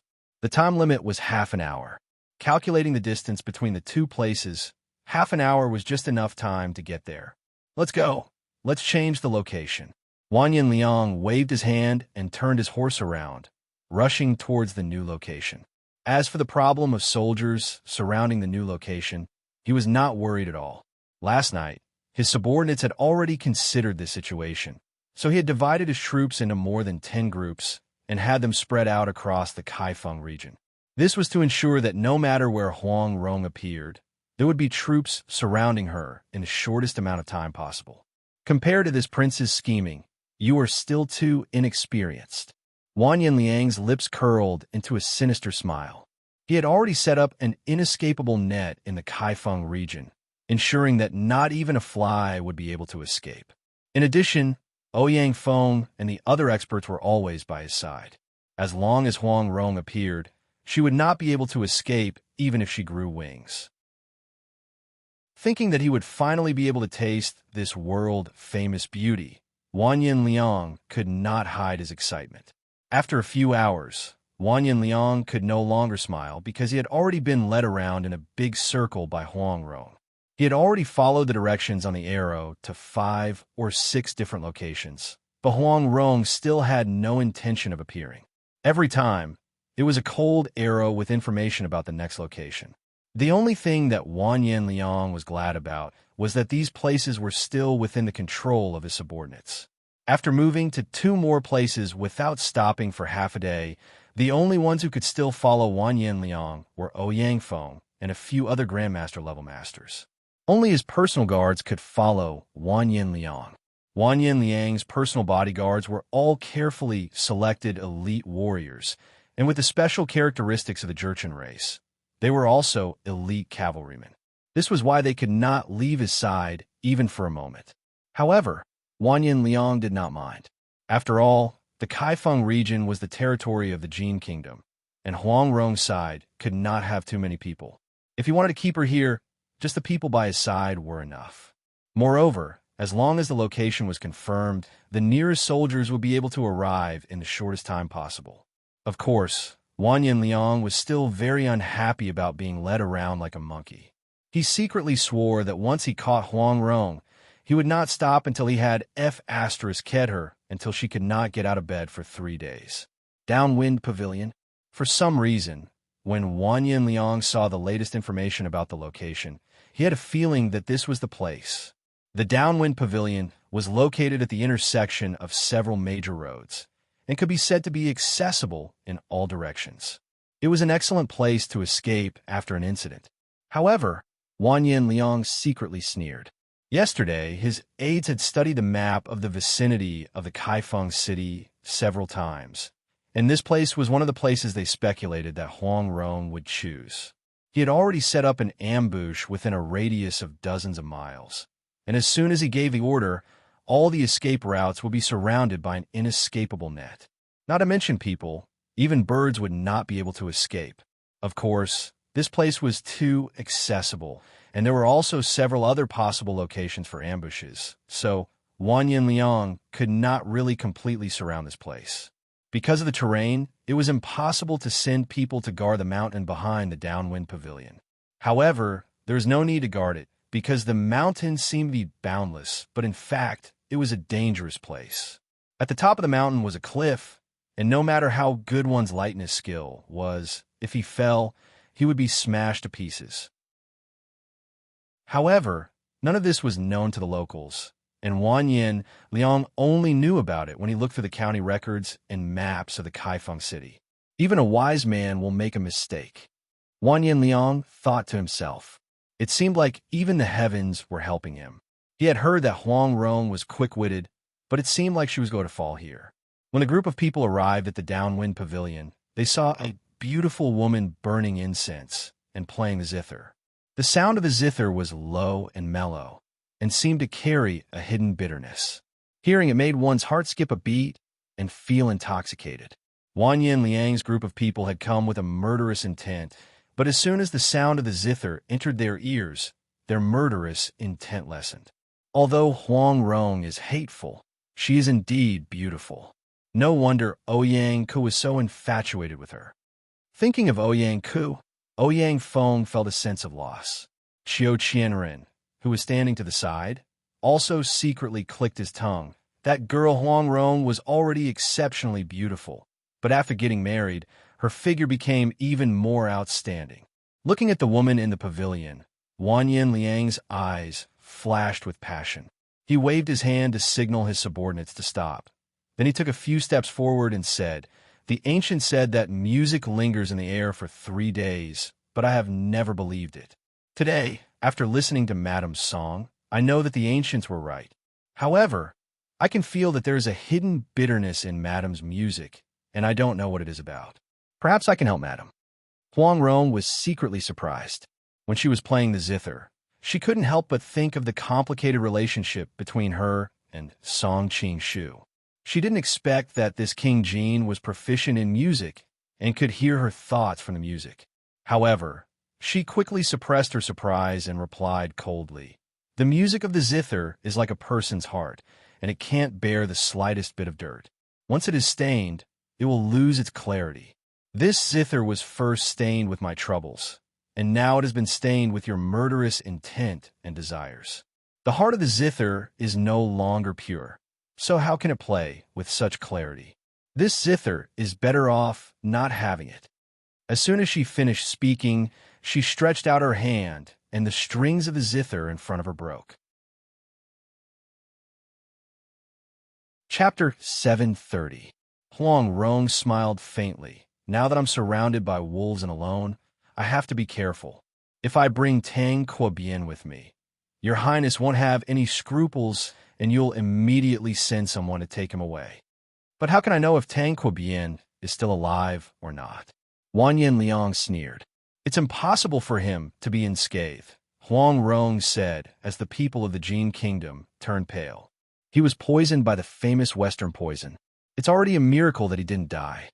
Ouyang Feng smiled coldly. "How's that brat doing?" "Thanks to you, Elder Master, Brother Jing can no longer see," Huang Rong said expressionlessly. Ouyang Feng was pleased and laughed. Hee. If it weren't for his strong internal energy, he wouldn't have just lost his sight. Huang Rong ignored him and looked at Wan Yin Liang. "Your Highness, did you bring the antidote?" "I did bring the antidote, but Tang Quobian is not here." "How can I get it to you?" Wan Yin Liang said in a low voice. "Your Highness, please put yourself in my shoes. If it were you, would you bring him here?" Huang Rong answered, "But your Highness, don't worry. I still need him to test the antidote. As long as it's fine, I'll let him go." Wan Yin Liang snorted. Hee. How can I know if you'll keep your promise and let him go?"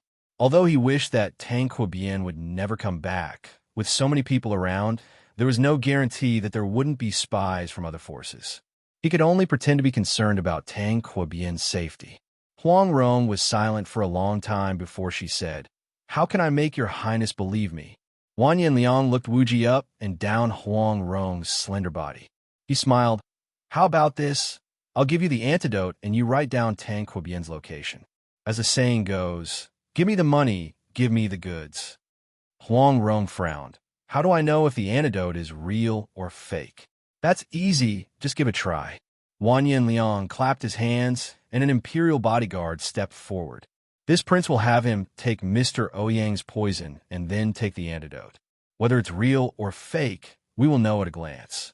Hearing that they were going to test the poison on themselves, the guard's expression did not change at all. Huang Rong was secretly shocked.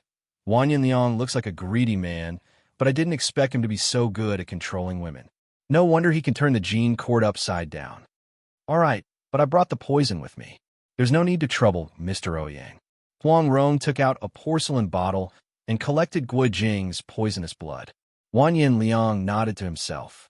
Huang Rong was indeed very meticulous. She was afraid that they had tampered with the poison.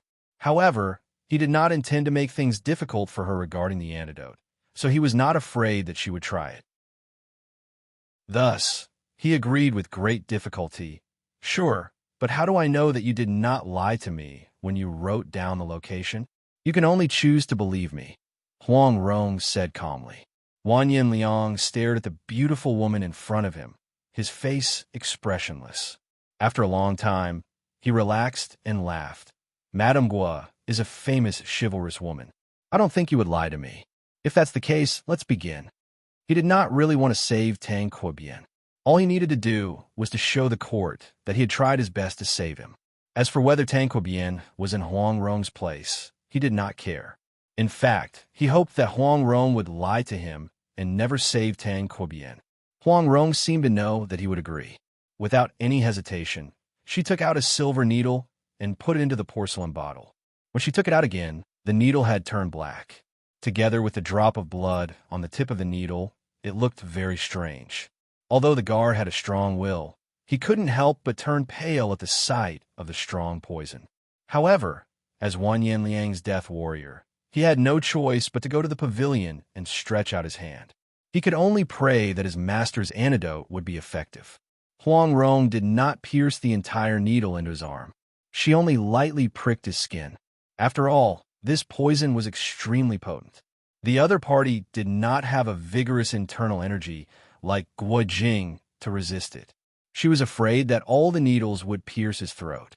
However, even though it was only a small cut on the skin, the guard's entire body trembled. A black aura quickly spread from his arm to his entire body. He could no longer stand, and his entire body curled up on the ground like a cooked shrimp. At first, he was worried about Wan Yinliang's face and tried to suppress his voice. But soon, he could no longer bear the pain and rolled on the ground, howling in pain. Wan Yinliang was unmoved. He waved his hand and ordered his attendants to feed the antidote to the guard. After about the time it took to drink a cup of tea, the guard's condition gradually stabilized.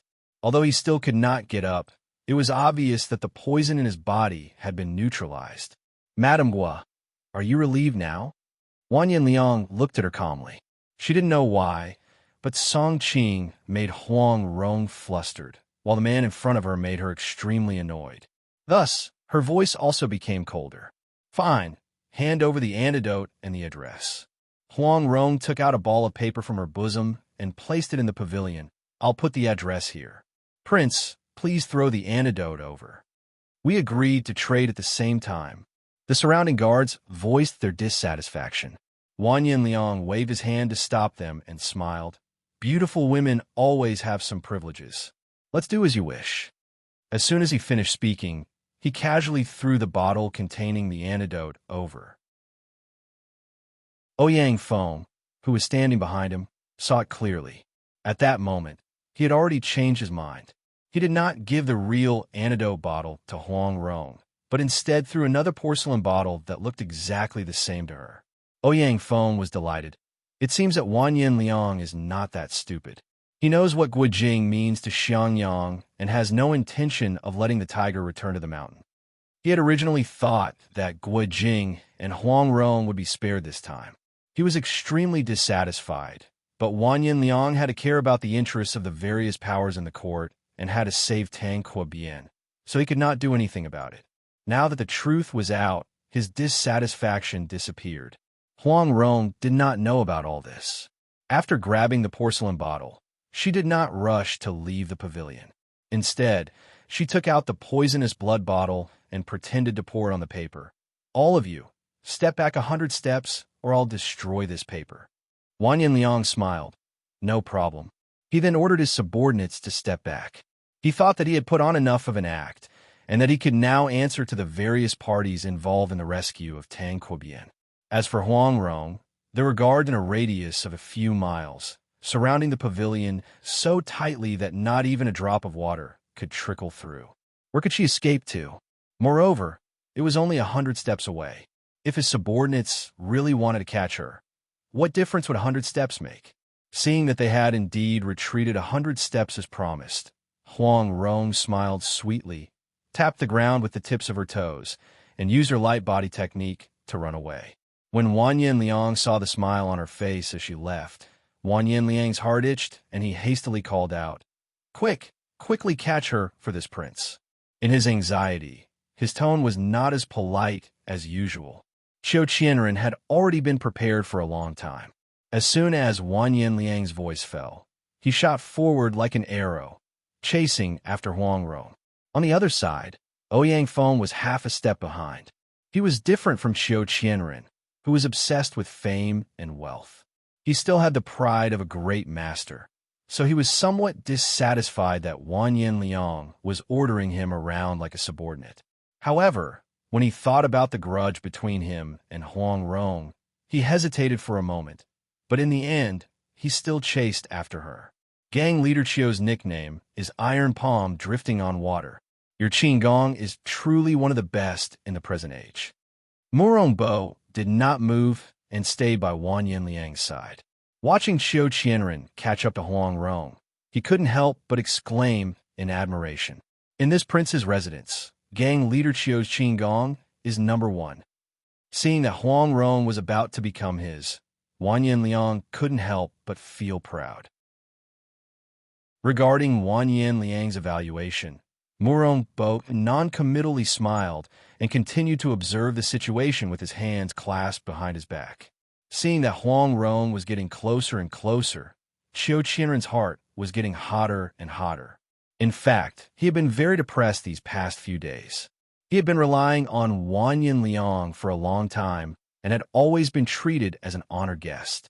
However, as the number of experts under Wang Yanliang's command increased, he was keenly aware that Wang Yanliang was no longer as enthusiastic towards him as before.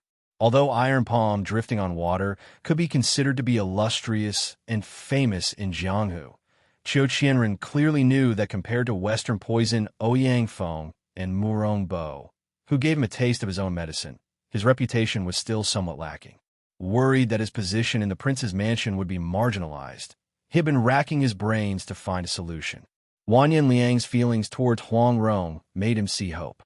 He was clear that as long as he captured Huang Rong and sent her to him, in the future, every time Wang Yanliang galloped on Huang Rong's body, he would remember how good he was. That way, his position in the prince's residence would also rise, and he would definitely be able to suppress Ouyang Feng and Murong Bo. With this motivation, Qiu Qianren felt that his qing gong today was 3 times faster than usual. "Smelly girl, stay here for this old man." Qiu Qianren grinned fiendishly. His whole body was like a rock spreading its wings, and he stretched out his hand to grab Huang Rong's shoulder. In the distance, Wang Yanliang suddenly felt a faint uneasiness in his heart. Huang Rong didn't escape in another direction as he had expected.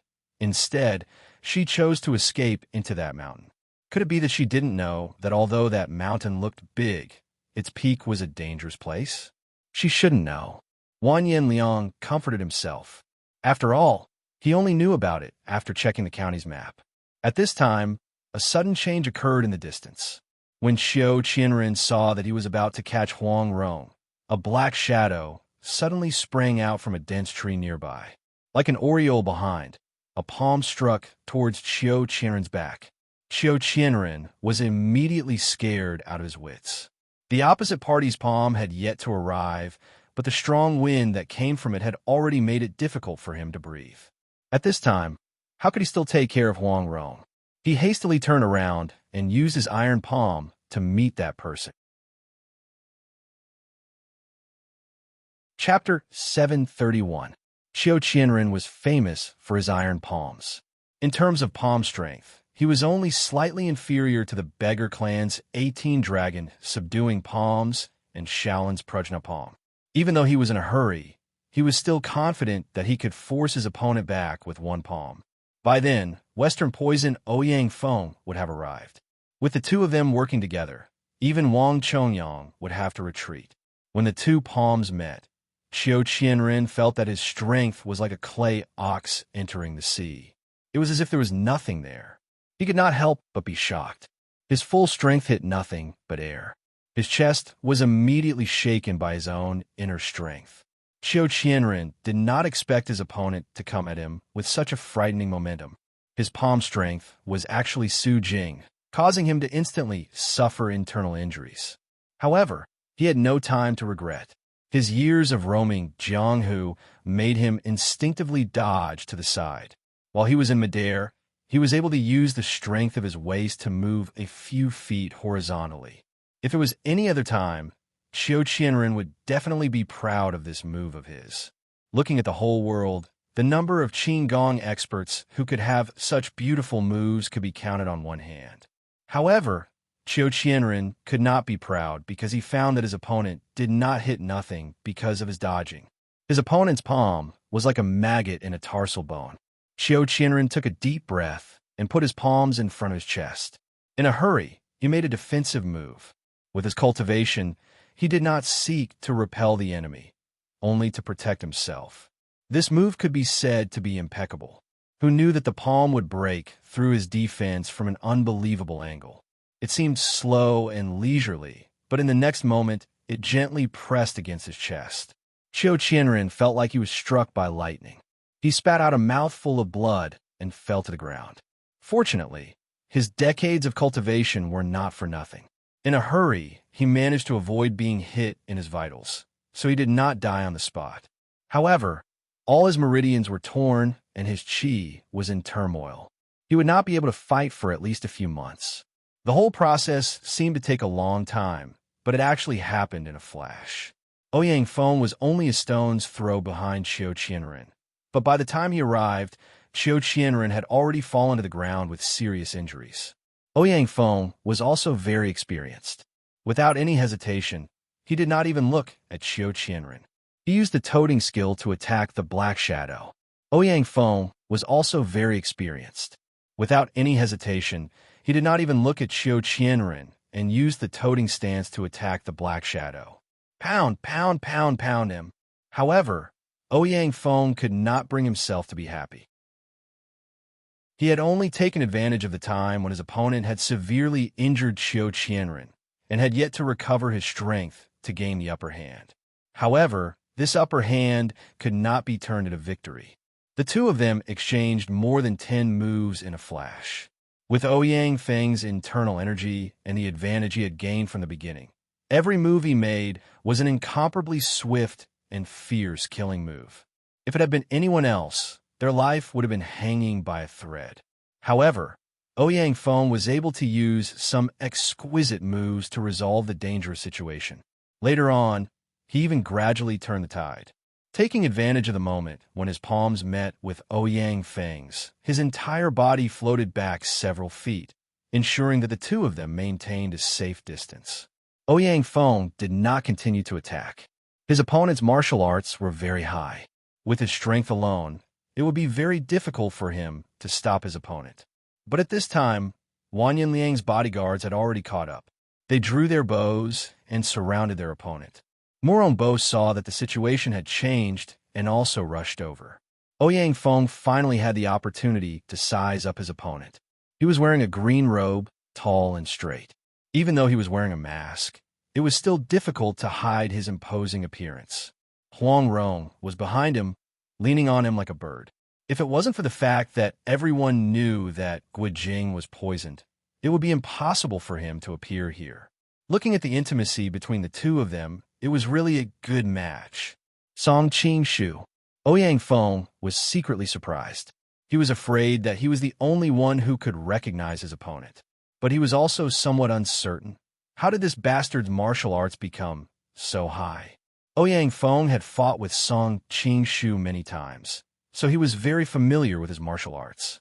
Whether it was the 18 dragon subduing palms or swordplay, he was not unfamiliar with them. But when they fought just now, Ouyang Feng could not recognize the origin of his opponent's moves. Every time, it was an ordinary palm or a simple kick, but it was able to turn something rotten into something magical and dissolve his fierce attacks. Who are you? Why do you ruin this prince's plans time and time again? Seeing Huang Rong intimately leaning on his side, Wang Yinliang suddenly felt as if his private property was being enjoyed by someone else. His face instantly became gloomy. I am Lu Feng, the four eyebrows Lu Feng. In my life, I like wine and beautiful women. At the same time, I also like to take care of the world's injustices. Now that Song Qing-shu was the leader of an independent territory, his words and actions had to have an impact on the Golden Snake Battalion. Now that the Golden Snake Battalion was on the rise, it was time for them to accumulate strength. There was no need to provoke the Jin Kingdom, so he put on a mask and used a character from his previous life's wuxia novels as an alias. Hearing him call himself a beautiful woman, Huang Rong secretly spat.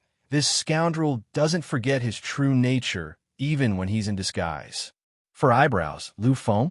Wang Yinliang frowned and looked at Murong Bo beside him. Mr. Murong, is there such a person in Jianghu? Murong Bo shook his head. Perhaps this old man is ignorant and inexperienced. I really can't think of any sect in Jianghu that has such an expert. The Murong family knows all the martial arts in the world. Since Mr. Murong doesn't have such an expert, then there definitely isn't one. I also don't know which expert is deliberately using an alias to oppose this prince. Wang Yinliang was extremely angry. He waved his hand, and the Imperial guards under him all pulled their bowstrings, waiting for his order to release thousands of arrows. No matter who you are, those who offend this prince will never have a good ending. If you surrender and swear to be loyal to this prince may let you live. If you don't know what's good for you, this prince will immediately let you die with thousands of arrows piercing your heart. Although the other side showed that he was a super expert who was not inferior to Ouyang Feng, Wang Yinliang didn't care too much.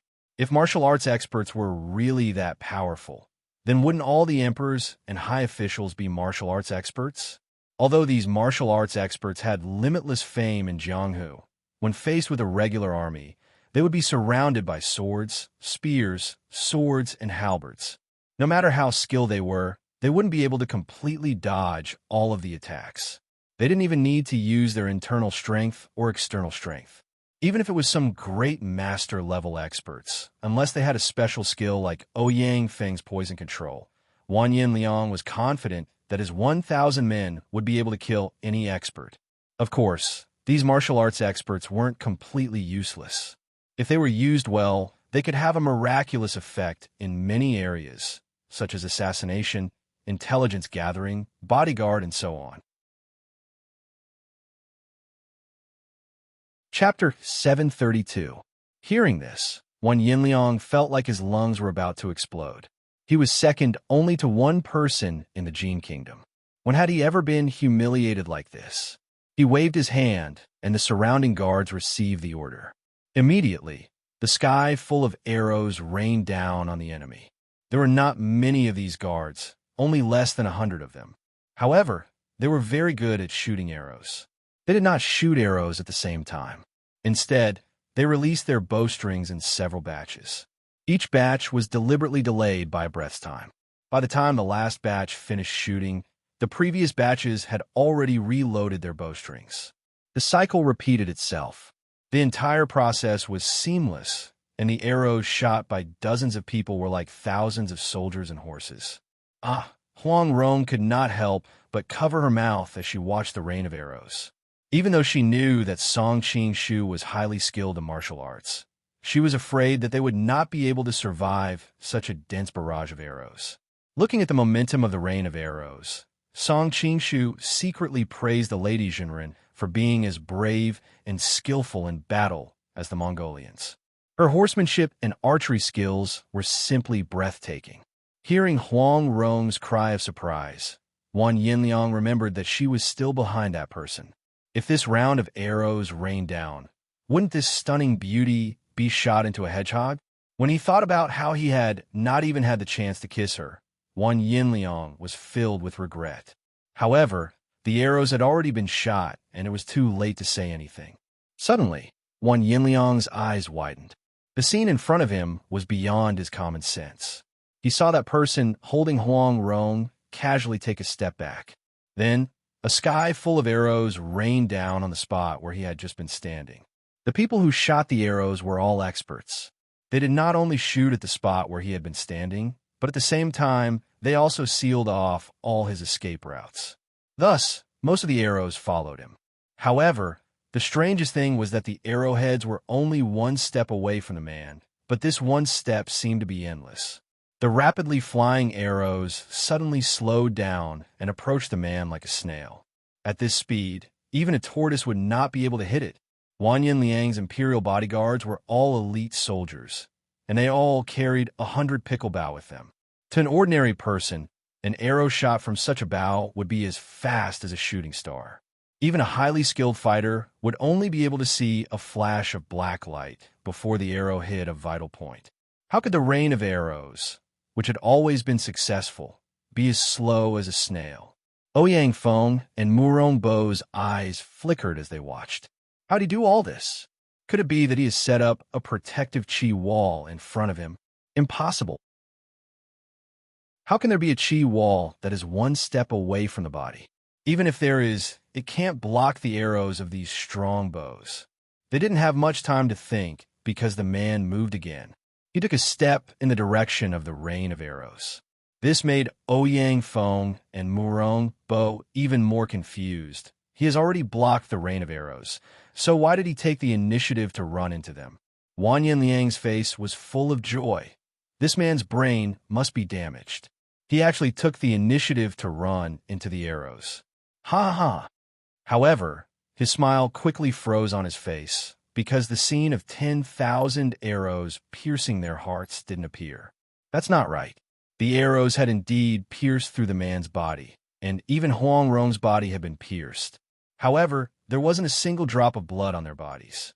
After the arrows pierced through their bodies, they immediately returned to their normal speed. With a whooshing sound, they shot into the forest behind them. Some of the small trees couldn't withstand the power of the arrows and were destroyed. However, the two people who had been pierced were still standing there, unharmed. What kind of demonic technique is this? Not to mention Wan Yanliang's face was full of fear. The others were also in an uproar. Was this man a monster or a god? At this moment, Huang Rong's body was weak, and she couldn't even stand steadily. Her whole body could be said to be nestled in Song Qingshu's embrace. Just now, when she was embraced by Song Qingshu and faced the rain of arrows, her first reaction was that Song Qingshu had gone crazy. She thought that she would definitely die this time. She could only watch helplessly as countless arrows pierced through her body, but she didn't feel any pain at all. When she came back to her senses, the two of them were still standing there, unharmed. It was as if the two of them had never left. Song Qingshu faintly smiled and looked at Wan Yanliang. Do you still think that I can't kill you now? Wan Yanliang finally came back to his senses and hastily shouted, Mr. Ouyang, Mr. Murong, kill him for this prince. Ouyang Feng and Murong Bo looked at each other and saw the fear and shock in each other's eyes. However, the two of them were after all the top figures in the martial arts world, so they didn't lose their fighting spirit like ordinary soldiers. Especially Ouyang Feng. He knew that his opponent was Song Qingshu. He absolutely didn't believe that Song Qingshu's martial arts were so much higher than his. Just a moment ago, Song Qingshu must have used some kind of camouflage technique that he didn't know about. In order to confirm his thoughts, Ouyang Feng let out a loud roar and pounced towards Song Qingshu. On the other side, Murong Bo frowned. Murong Bo felt that this person was really unfathomable, but he knew that if he didn't even dare to make a move today, then perhaps he wouldn't be able to make any progress in his martial arts in the future. Therefore, after hesitating for a moment, he also followed Ouyang Feng and attacked. Although he didn't know Song Qingshu's identity like Ouyang Feng did, he was still full of confidence. Because in his opinion, if he joined hands with the Western poison Ouyang Feng, then no matter how high the opponent's martial arts were, it wouldn't matter. Seeing the two of them pouncing towards him at the same time, Song Qingshu secretly groaned. This time I'm going to be struck by lightning. It turned out that although he seemed to be casually retreating and advancing, it actually consumed a lot of his internal energy. Now, he didn't even have 10% of his normal internal energy. Originally, he wanted to learn from Zhuge Liang and use the empty city stratagem to scare these people away, but who would have thought that these two hotheads would come? However, Song Qingshu didn't regret his decision. When he was facing the rain of arrows just now, he actually had other simple methods to avoid them. It was just that he had spent a lot of time with Zhang Sanfeng and listened to his teachings. Moreover, these days when he was intimate with Huang Rong, he was able to absorb the extremely rich spiritual energy from her body. This made him feel like he was about to make a breakthrough. In his previous life, he had read a web novel where he had a deep impression of a person named White River, especially his theory of man in a painting. Almost all the experts in the world were in a painting, and no matter how powerful they were, they wouldn't be able to injure someone who had already jumped out of the painting. As his martial arts became more and more advanced, Song Qingshu often thought about these things that seemed incomparably illusory in the past. Just now, when he was facing the sky, full of arrows, he suddenly had a whim, and that was why he was able to retreat and advance. What man in a painting or not? It's just that the space is different. Song Qingshu faintly felt that he could see the door of the law of space from afar, but after thinking about it carefully, he was confused. He could only see the door from afar, and hadn't even touched the doorstep yet.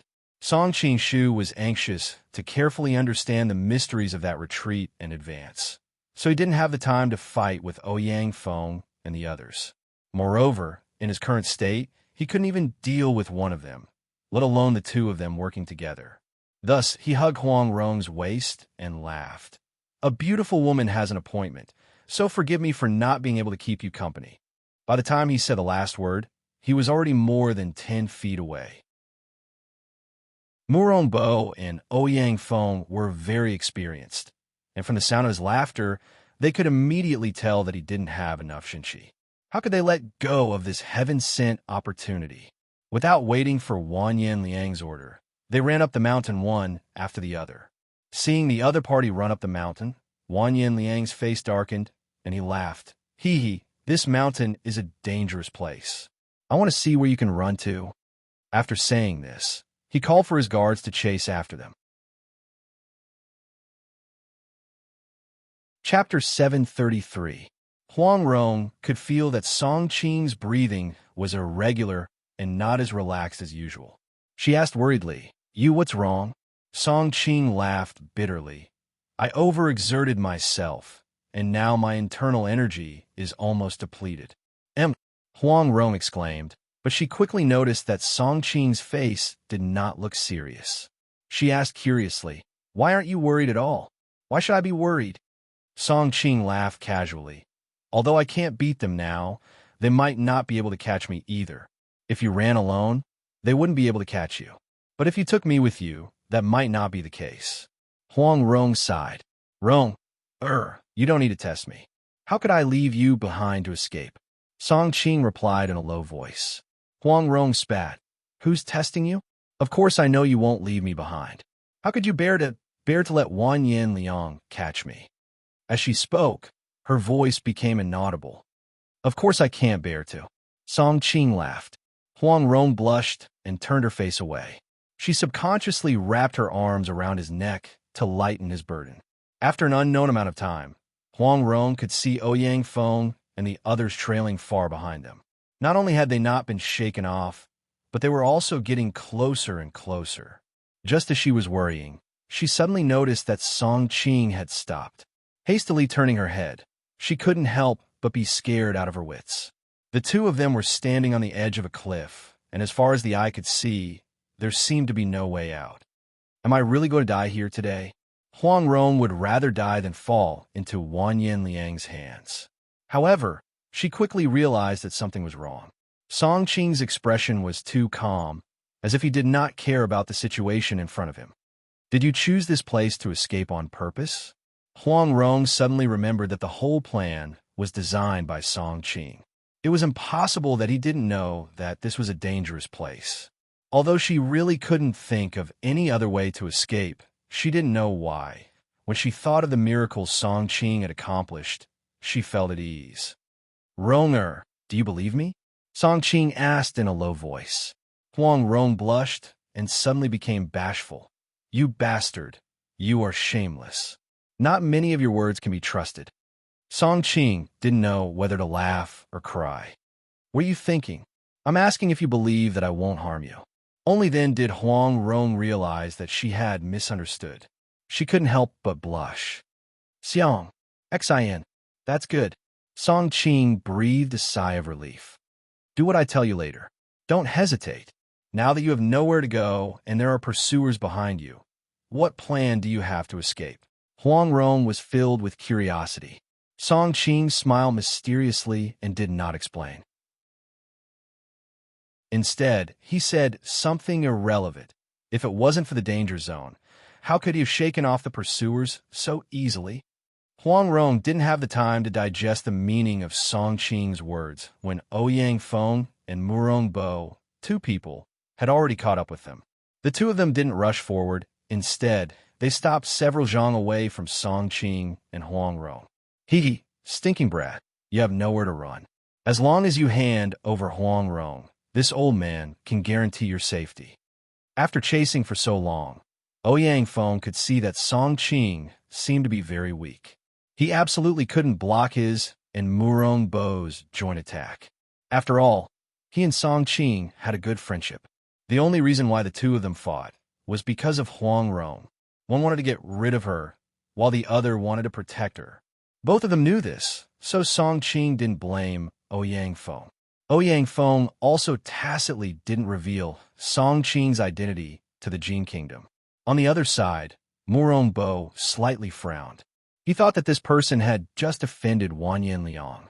If he really fell into our hands, how could Wanyan Liang spare his life? It was impossible for Ouyang Feng not to know this. Could it be that he said this to break the other party's fighting spirit? Murong Bo quickly found a reasonable explanation, but he didn't know that Ouyang Feng's words were sincere. Many thanks for Mr. Ouyang's good intentions, but I and Madame Gua are brought together by fate. How can I not save her? Song Qing shook his head. Lust is like a knife above your head. You have a bright future ahead of you. Why waste it on a married woman? Ouyang Feng also saw the abnormality between the two of them. However, Huang Rong had always been clean, so he didn't think that the two of them had already done something that violated etiquette. He only thought that Song Qing had been bewitched by Huang Rong's beauty. When he thought about how Ouyang had also been bewitched by Huang Rong and lost his life, Ouyang Feng's complexion became even more unsightly. The words married woman were like a sharp knife stabbing into Huang Rong's heart. Her complexion suddenly became incomparably pale. Song Qing lightly patted her shoulder and loudly said, Mr. Ouyang's words are wrong.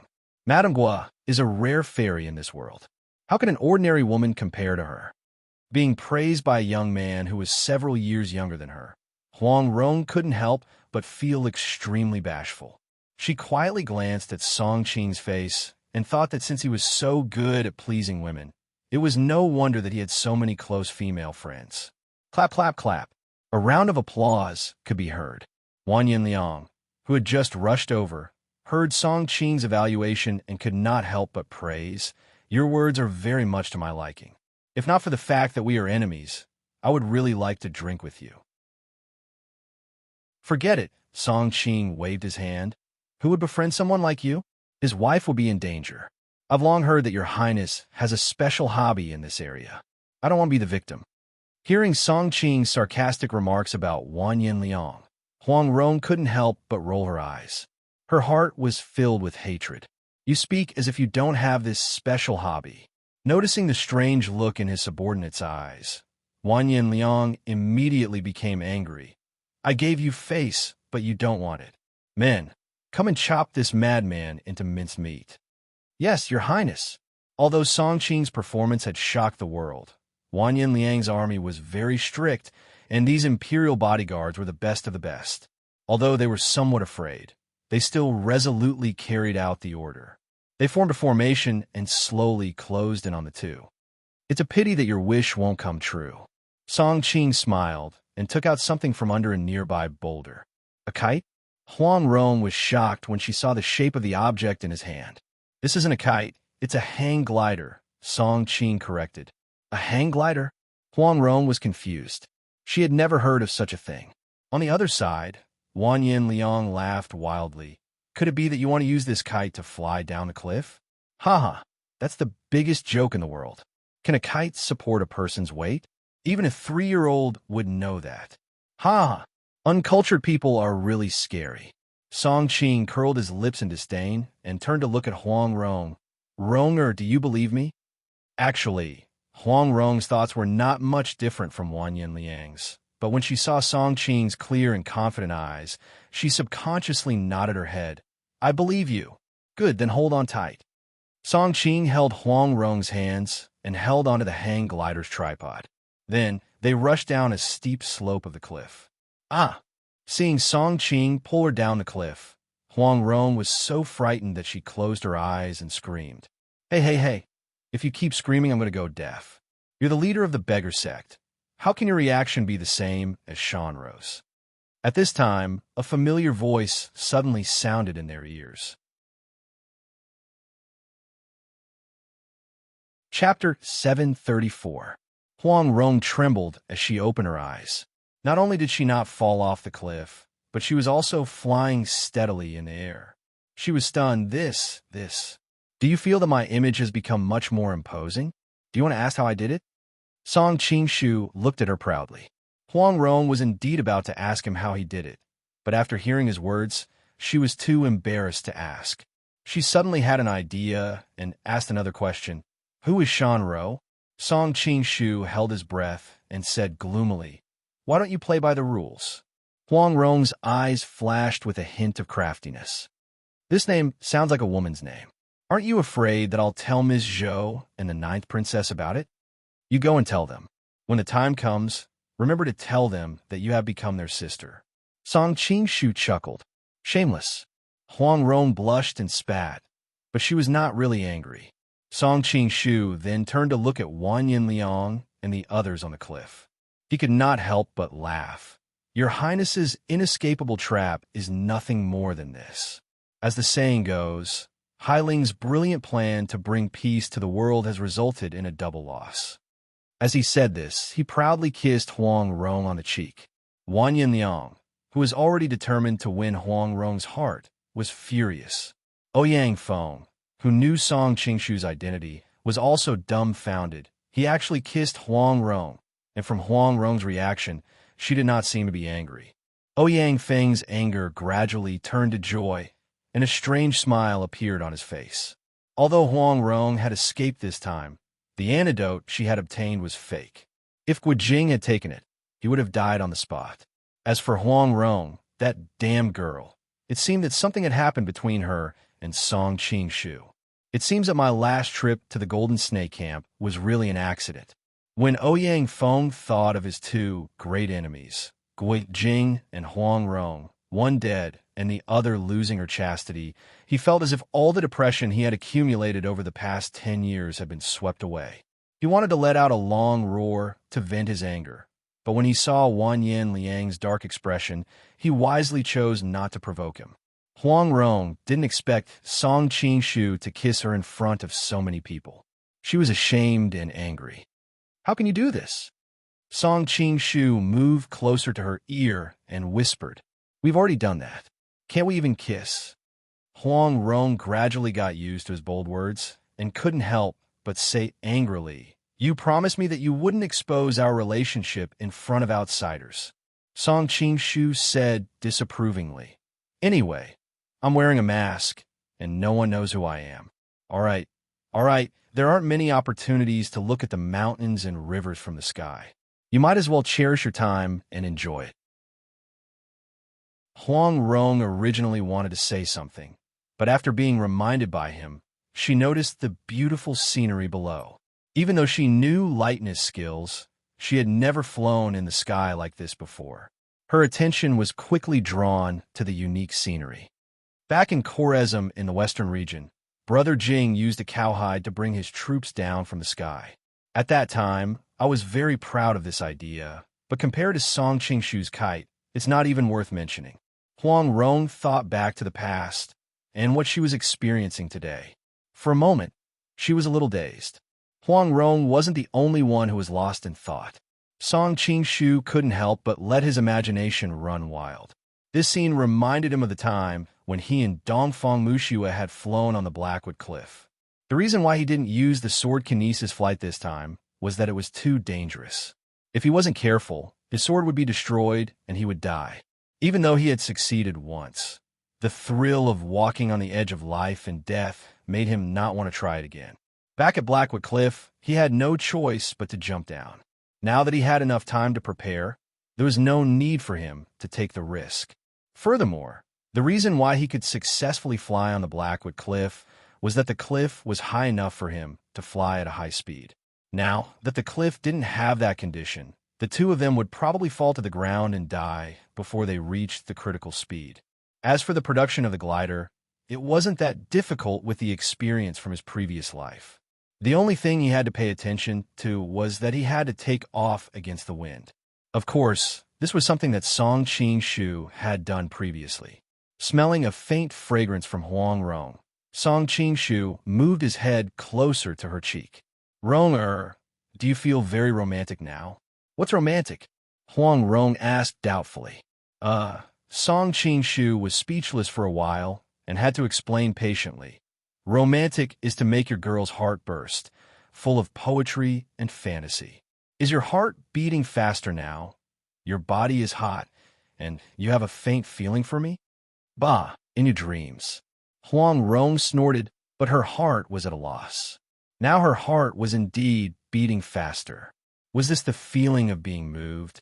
Seeing Huang Rong's confused look, Song Qingshu secretly felt proud. Am I too shameless? Of course, the extreme sport of the glider will make my heart beat faster. Then, I used the suspension bridge effect to make Huang Rong have the illusion of being moved. Oh, I'm really a genius. Huang Rong finally woke up from the confusion. Song Qingshu began to touch her, and she had to wake up. What are you doing? I'm full of reluctance when I think that we're going to be separated soon. Song Qingshu sighed. Huang Rong's matter here was over, so there was no reason to continue to stay. Huang Rong bit her lip and said angrily, "The way you express your reluctance is to put your hand under my clothes." Yes, Song Qingshu was not ashamed at all when his little trick was exposed. How romantic it is to make out in this vast sky. Woo-woo. Huang Rong still wanted to say something, but unfortunately, her red lips were sealed tightly, and she could not say a word. Huang Rong's body was stiff at first, and it didn't take long for her to soften. When he hugged her, it was so soft that it made his heart beat faster. After a long time, Huang Rong opened her eyes and found that the two of them were getting closer and closer to the ground. She hurriedly pushed Song Qingshu and said, "Stop it. Be careful not to be seen. Who can see in this barren mountain?" Song Qingshu did not care and continued to explore her chest. Unexpectedly, as soon as he said this, there was a sudden sharp sound of air breaking. Song Qingshu was shocked and hurriedly operated the glider to dodge to the side. Although he avoided the attack, the glider was not so lucky. There was a small hole in it, and he didn't know what kind of hidden weapon had shot it. Song Qingshu could no longer maintain his balance. The glider suddenly swayed and fell into the woods. Fortunately, it was not too high from the ground. With Song Qingshu's qigong and the woods as a buffer, he and Huang Rong were not hurt. Chapter 735. One of them had white hair and a youthful face. Although his hair was white, his skin was as smooth as a baby's, without a single wrinkle. He stood there casually, his eyes darting around. He didn't have any of the steadiness of an old man, but rather like a child. The other person had a lean appearance and was tall and thin. He was dressed in straight green clothes and wore a square scarf of the same color on his head. He looked like a scholar. Song Qingshu glanced at him and praised him in his heart. He is graceful and elegant. He must have been a handsome man who charmed thousands of girls when he was young. Huang Rong clearly saw the appearance of the two people, especially the scholar's face. She was so scared that her face turned white. She subconsciously pushed Song Qingshu. With outsiders present, Song Qingshu also realized that his actions were somewhat inappropriate. He hurriedly withdrew his hand from Huang Rong's clothes and looked at the two people in front of him with a solemn expression. "I don't know the two of you. How have I offended the two of you?" He could naturally see that the two people in front of him were experts no weaker than Western poison Ouyang foam. Thus, he changed his arrogance from before. He didn't want to offend two top experts for no reason. The white-haired old man moved to the side and pointed at the scholar. "The one who sneak attacked you just now was him. It has nothing to do with me." The scholar's face was so gloomy. He ignored Song Qingshu's question and only quietly looked at Huang Rong. "Ronger, did this pervert bully you?" Huang Rong's face paled. At this moment, her emotions were extremely complicated. She didn't know whether she should answer or not, so her whole body froze. Song Qingshu's expression suddenly became very interesting. Only now did he notice that the handsome scholar's appearance seemed to be somewhat similar to Huang Rong's. When he thought about the hidden weapon that flew like a flying rock, he couldn't help but rub his forehead and sigh in his heart. "It can't be such a coincidence, Senior. I'm afraid this is a misunderstanding." How could Song Qingshu not know who the person in front of him was? He was about to explain when he was interrupted. "Shut up. Shameless perverted thief. You dare to bully Roma? How can I let you live in this world?" As soon as he finished speaking, he pounced towards Song Qingshu and his first move was an extremely powerful killing move. Song Qing only had less than 10% of his strength left. He knew very well that he was not this person's match. His best strategy was to use Huang Rong as a hostage so that Huang Yaoshi would not dare to attack. But he could not do such a despicable thing. He had no choice but to brace himself and face the opponent's storm-like attack. The old man didn't join the battle. Instead, he ran to Huang Rong's side and started to look at the damaged glider out of curiosity. After circling the glider for a few times, he even poked the canvas on the glider with his finger from time to time as he clicked his tongue. Seeing that Song Qing was surrounded by danger, Huang Rong's heart was anxious and at a loss. Once upon a time, she wished that she could tear this bastard's body into 10,000 pieces. But now that he was about to die, she couldn't be happy. While she was deep in thought, she suddenly felt someone tugging at her sleeve. She turned around and saw the old man with white hair and a youthful face looking at her with an expectant expression. "Rong, do you know how this thing can fly into the sky?" Huang Rong didn't have the time to think about this matter at this time. She casually shook her head and said, "I don't know." Then she focused on the situation on the field. Hearing Huang Rong's answer, the old man suddenly revealed a look of disappointment. But then he turned his eyes to Song Qing, who was surrounded by danger, and asked, "Little brother, how does this thing fly into the sky? Can you teach me?" Song Qing was shocked and angry at the same time. Right now, he was like a small boat in a stormy sea that could capsize at any time.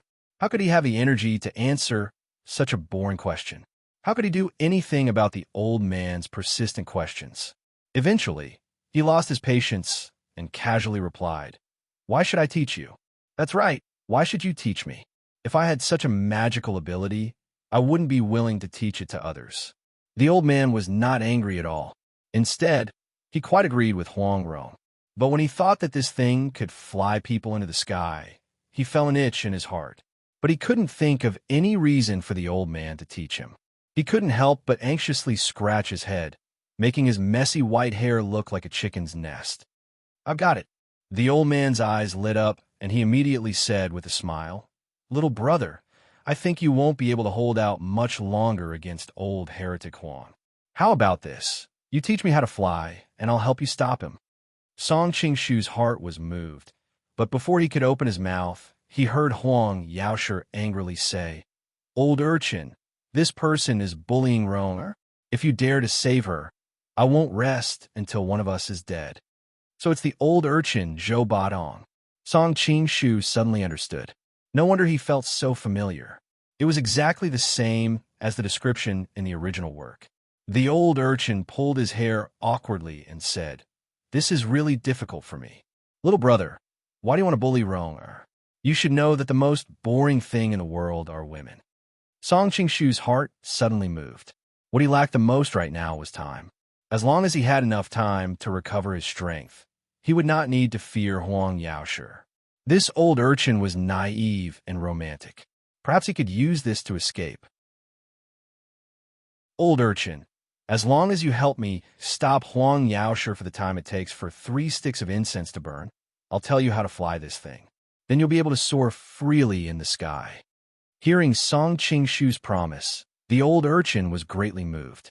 Huang Yaoshi, who had been paying attention to his reaction, became angry and said, "Old urchin, Rong is not only my daughter, but also the wife of your sworn brother, Guijing.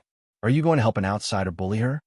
The old urchin knew what he said was very reasonable, but he was reluctant to let go of this flying thing. For a moment, he was as anxious as an ant on a hot pan. Finally, his curiosity won out, and he laughed awkwardly. "Old heretic Huang, with your lightness kung fu, what's wrong with letting him run for the time it takes for 3 sticks of incense to burn? Don't tell me you can't catch up with him. If worst comes to worst, I'll help you chase after him. In the past, I chased the iron palm on the water Qiu Qianren from Jiangnan to the desert for more than 10,000 li. In this world, there's no one I can't catch up with." Huang Yaoshi snorted coldly. "If it were any other matter, I would agree, but this matter is not negotiable." As soon as he finished speaking, He waved his sleeve, and a small spotted snake flew toward the old urchin. The old urchin was so scared that he screamed, "Ah, snake! Snake!" The old urchin is most afraid of snakes. Seeing the old urchin being forced into a panic by a small spotted snake, it was obvious that he did not have the strength to stop Huang Yaoshi. Huang Rong suddenly bit her lips as if she had made up her mind. Her body flashed, and she rushed towards Song Qingshu before Huang Yaoshi could. "Pervert, I'm going to kill you." Although Song Qingshu's power was less than 10%, it was still not a problem for him to deal with Huang Rong. But he was afraid of hurting her, so he smiled bitterly in her ear and said, "Ronger, as the saying goes, a day together means 100 days of kindness. You change your attitude too fast."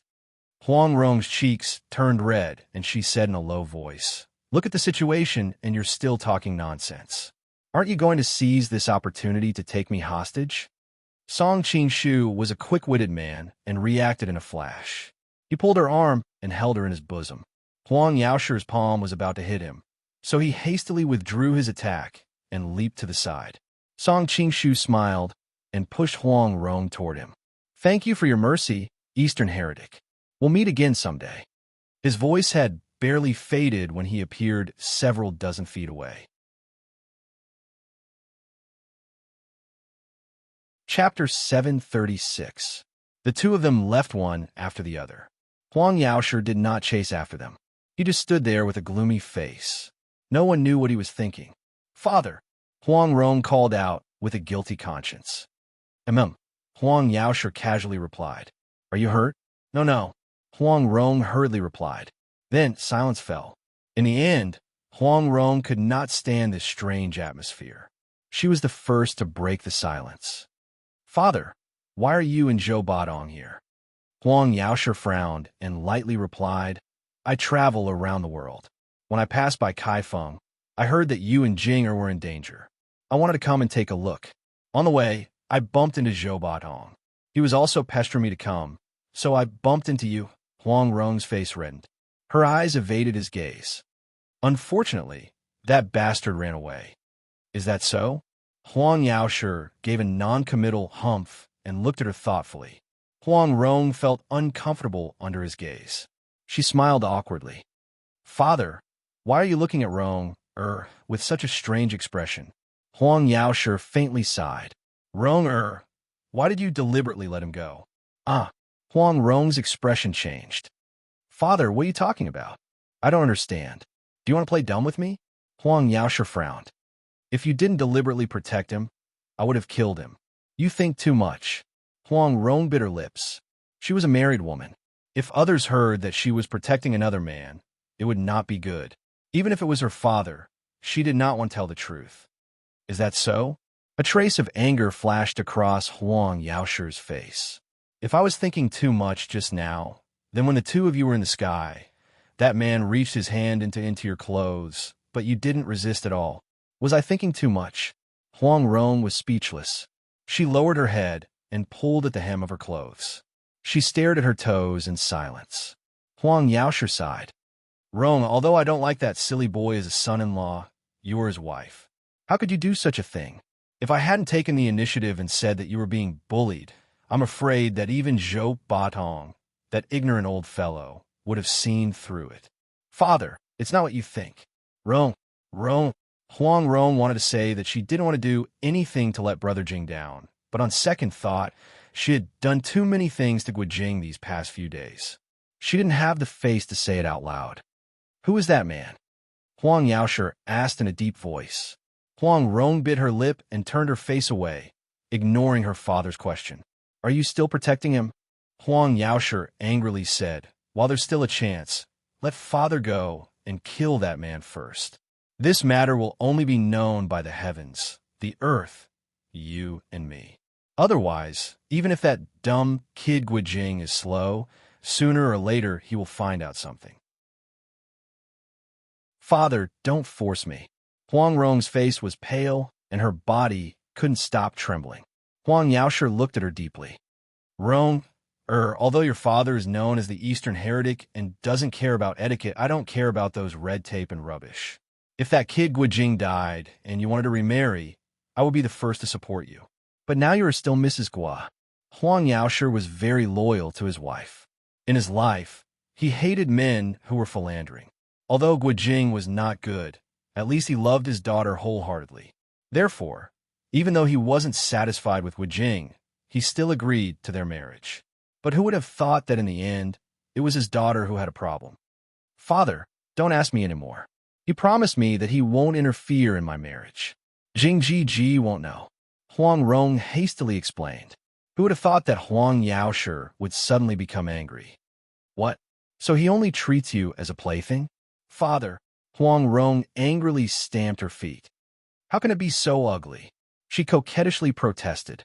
Huang Yaoshi looked at her with a complicated expression. I didn't expect you to fall so deep. Well, tell your father the truth. Which one do you prefer? Huang Rong was stunned at first. Then she was embarrassed and angry. What kind of question is that? Huang Yaoshi snorted and said, You are still my precious daughter. If you like that man more, I will make the decision and let you marry him. My title of Easter heretic is not just for show. Rong you don't have to be afraid. Of course Rong likes brother Jing more. Huang Rong glared at her father. Besides, he already has a wife. Although Huang Rong's last sentence was as soft as a mosquito's, Huang Yaoshi's skill was very high, and he heard it clearly. What? That man has a wife and still dares to provoke you. Father, it's not what you think. In short, it's all a freak combination of factors. It's not his fault. Huang Rong was extremely embarrassed. She could not tell her father about what happened that night. Huang Yaoshi was so angry that he laughed. I'm really curious. What kind of person could make my arrogant daughter fall head over heels in love with him? Even if you don't want to tell me, sooner or later I will find out who he is. Huang Rong was about to say something when she saw Zhou Buitong's silhouette in the distance. I'm so angry. Huang Yaoshi saw Zhou Buitong's coquettish appearance as he walked over. He could not help but laugh. Old urchin, what made you so angry? It's the bastard who bullied your daughter. Zhou Buitong's first sentence made Huang Rong's heart jump to her throat. Rong, or what is that man's name? Huang Rong stammered. I don't know. Zhou Buitong could not help but look disappointed. I wanted to ask him how he practiced his lightness kung fu. Huang Yaoshi's countenance changed. What? Even you can't catch up with that man? That man seems to know the shrinking the ground into an inch technique. With just one light step, he's already more than a dozen zhangs away. The old urchin exerted all his strength, but the distance between us kept getting farther and farther. I knew I couldn't catch up with him, but I was worried that you would be worried, so I came back first. This time Huang Yaoshi was shocked. Ever since Zhou Buitong had mastered the 9 manual, his martial arts had become the number one of the 5 masters. His lightness kung fu was his specialty. In the past, Xiao Qianren, whose lightness kung fu and iron palms were equally famous throughout the world, was unable to escape his pursuit. Chapter 737. Don't. Wanyan Gubai grabbed her and said in an almost pleading tone, Jia, you can't let him bully you like this. Wanyan Ping said angrily. Wanyan Gubai shook her head. He almost lost his life this time and is seriously injured. After experiencing life and death, it's normal for him to have a bad temper. I really have to give it to you. Wanyan Ping stomped her feet angrily. You'll spoil a man's temper like this. They'll only bully you even more in the future. Wanyan Gubai couldn't help but laugh through her tears. Ping, you're clearly just a virgin girl, but you speak as if you know men very well. Don't worry, I know your brother-in-law. He's not the kind of person you say he is. When you meet a man who truly loves you, you'll understand what I'm doing. For the person I love, what's a little grievance? Hearing her sister mention a man she loved, Tang Quobian's face appeared in Wanyan Ping's mind. She jumped in fright and said guiltily, I don't like those stinky men. I want to be with Jia forever. Wanyan Gubai couldn't help but smile. She reached out and poked her sister's forehead. You have a childish temper. Wanyan Ping didn't let this go. She reached out and tickled her sister. Laughter like silver bells rang out in the waterside pavilion. After the two sisters played around for a while, they took a walk in the garden. Ping, go talk to your brother-in-law. He's not in a good mood. Go walk around and help him recover from his depression. Wanyan goodbye, said with a smile. Wanyan Ping's heart jumped. She thought her sister had discovered something. She looked at her guiltily. Why don't you go yourself? Why do you have to find me? Wanyan goodbye's lips curled up, revealing a mischievous smile. Didn't you say it? Even though I don't blame him, I have to put on a show. Otherwise, he'll be too proud. But I can't let him be depressed like this. You're my good sister. If I don't find you, who else can I find? Then okay. But let me say this first. I won't be as gentle as you to brother-in-law. Wanyan Ping cracked her whip and pretended to have a vicious expression. Okay. Go see your brother-in-law now. I'm still worried about him. Wanyan goodbye smiled and pushed her sister towards Song Qingshu's residence. I'm scared of you. I'll go, okay. Wanyan Ping muttered and left reluctantly. Looking at his sister's back as she left, Wanyan goodbye smiled. This sister of his had a sharp tongue, but a soft heart. Although she usually had a fierce and overbearing appearance, her heart was probably even weaker than her sister's. After Song Qingshu purposely drove Wanyan goodbye away, his thoughts were a mess. After a long time, he reconsidered the problem of how to save Song Yuanxiao and the others. Even though the laundry yard was heavily guarded, that wasn't the biggest problem. The biggest problem was that Song Yuanxiao and the others had been poisoned by Rouge Drunk. They had lost all their martial arts. Even if he could save them from the laundry yard, he wouldn't be able to take them out of the palace. Therefore, the most important thing was to find the antidote to Rouge Drunk. But Song Qingshu hadn't even seen the poison of Rouge Drunk. Where'd he find the antidote? After thinking about it, the only way to break through was Wanyan Ping. From last night's situation, Wanyan Ping's status in the laundry yard was not low. It was very possible that there was an antidote to Rouge Drunk. Speak of the devil. As Song Qingshu was thinking about how to break through with Wanyan Ping, there was a knock on the door. He raised his head and saw Wanyan Ping standing at the door. Brother-in-law, can I come in? Song Qingshu wanted to get the antidote from her. How could he refuse to interact with her? He was overjoyed. Come in. Wanyan Ping's cheeks blushed. You look so happy. You're not as depressed as my sister said. Song Qingshu smiled wryly. You saw your sister? Yes. Wanyan Ping walked over and pulled a stool over to sit by the bed. She was so angry with you that she cried. Song Qingshu sighed. I don't know what happened. I just lost control of myself. Tang Quobian and Wanyan Bai were very affectionate. They had probably only quarreled a few times. Now that he was deliberately distancing himself from her, he had to find a reason. Wanyan Ping showed an expression as if she had expected it. She accepted his explanation. Looks like brother-in-law must have encountered many interesting things in Kaifeng. Tell me about them. Seeing her gossipy expression, Song Qingshu was speechless. Hey, isn't your behavior a little too disappointing? I almost died in Kaifeng. I'm not dead yet. Wanyan Ping showed a disapproving expression. Seeing Song Qingshu's angry expression, she giggled. Okay. I'm just angry that you bullied my sister. I purposely made you angry. Looking at the young girl in front of him, Song Qingshu found it hard to really get angry. Okay, what do you want to know? Pick the most shocking ones. For example, how you were captured by that Song Dynasty woman called Huang Rong. What did you face during that time? Wanyan Ping looked at him expectantly. She was like a child waiting for her parent to tell her story. Song Qingshu had already anticipated these questions and had prepared them flawlessly. He spoke tirelessly, purposely exaggerating some of the details, causing Wanyan Ping to occasionally cry out in surprise. Luckily, that woman called Huang Rong kept her word and let you go in the end. Otherwise, I would. Wanyan Ping patted her chest and said hatefully. She didn't know why, but she suddenly stopped talking. Song Qingshu was startled. He asked, You would what? Wanyan Ping puffed out her chest. I would personally lead the army south and attack Xiangyang. I would capture that woman and throw her into the laundry yard. I would avenge you. Noticing Song Qingshu's shocked expression, her face reddened. She quickly added, "Don't think too much. I'm not doing this for you. I'm doing this for my sister."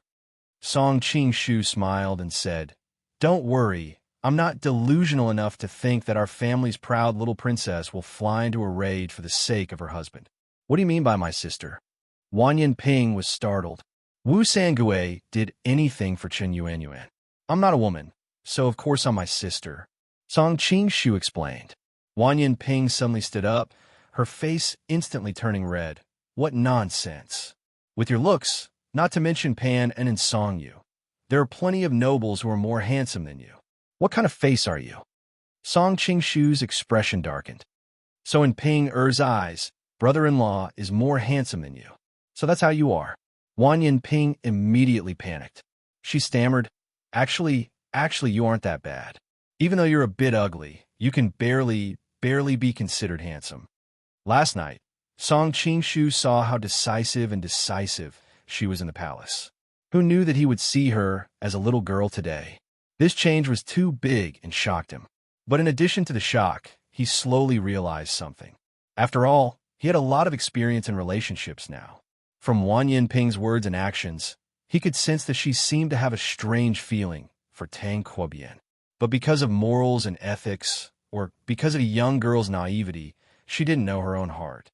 Could this Tang Quobian really be the reincarnation of Pan? And he has such a perfect wife like Wan Yin Gobai, and he's unknowingly moved his sister-in-law's heart. Song Qingshu clicked his tongue.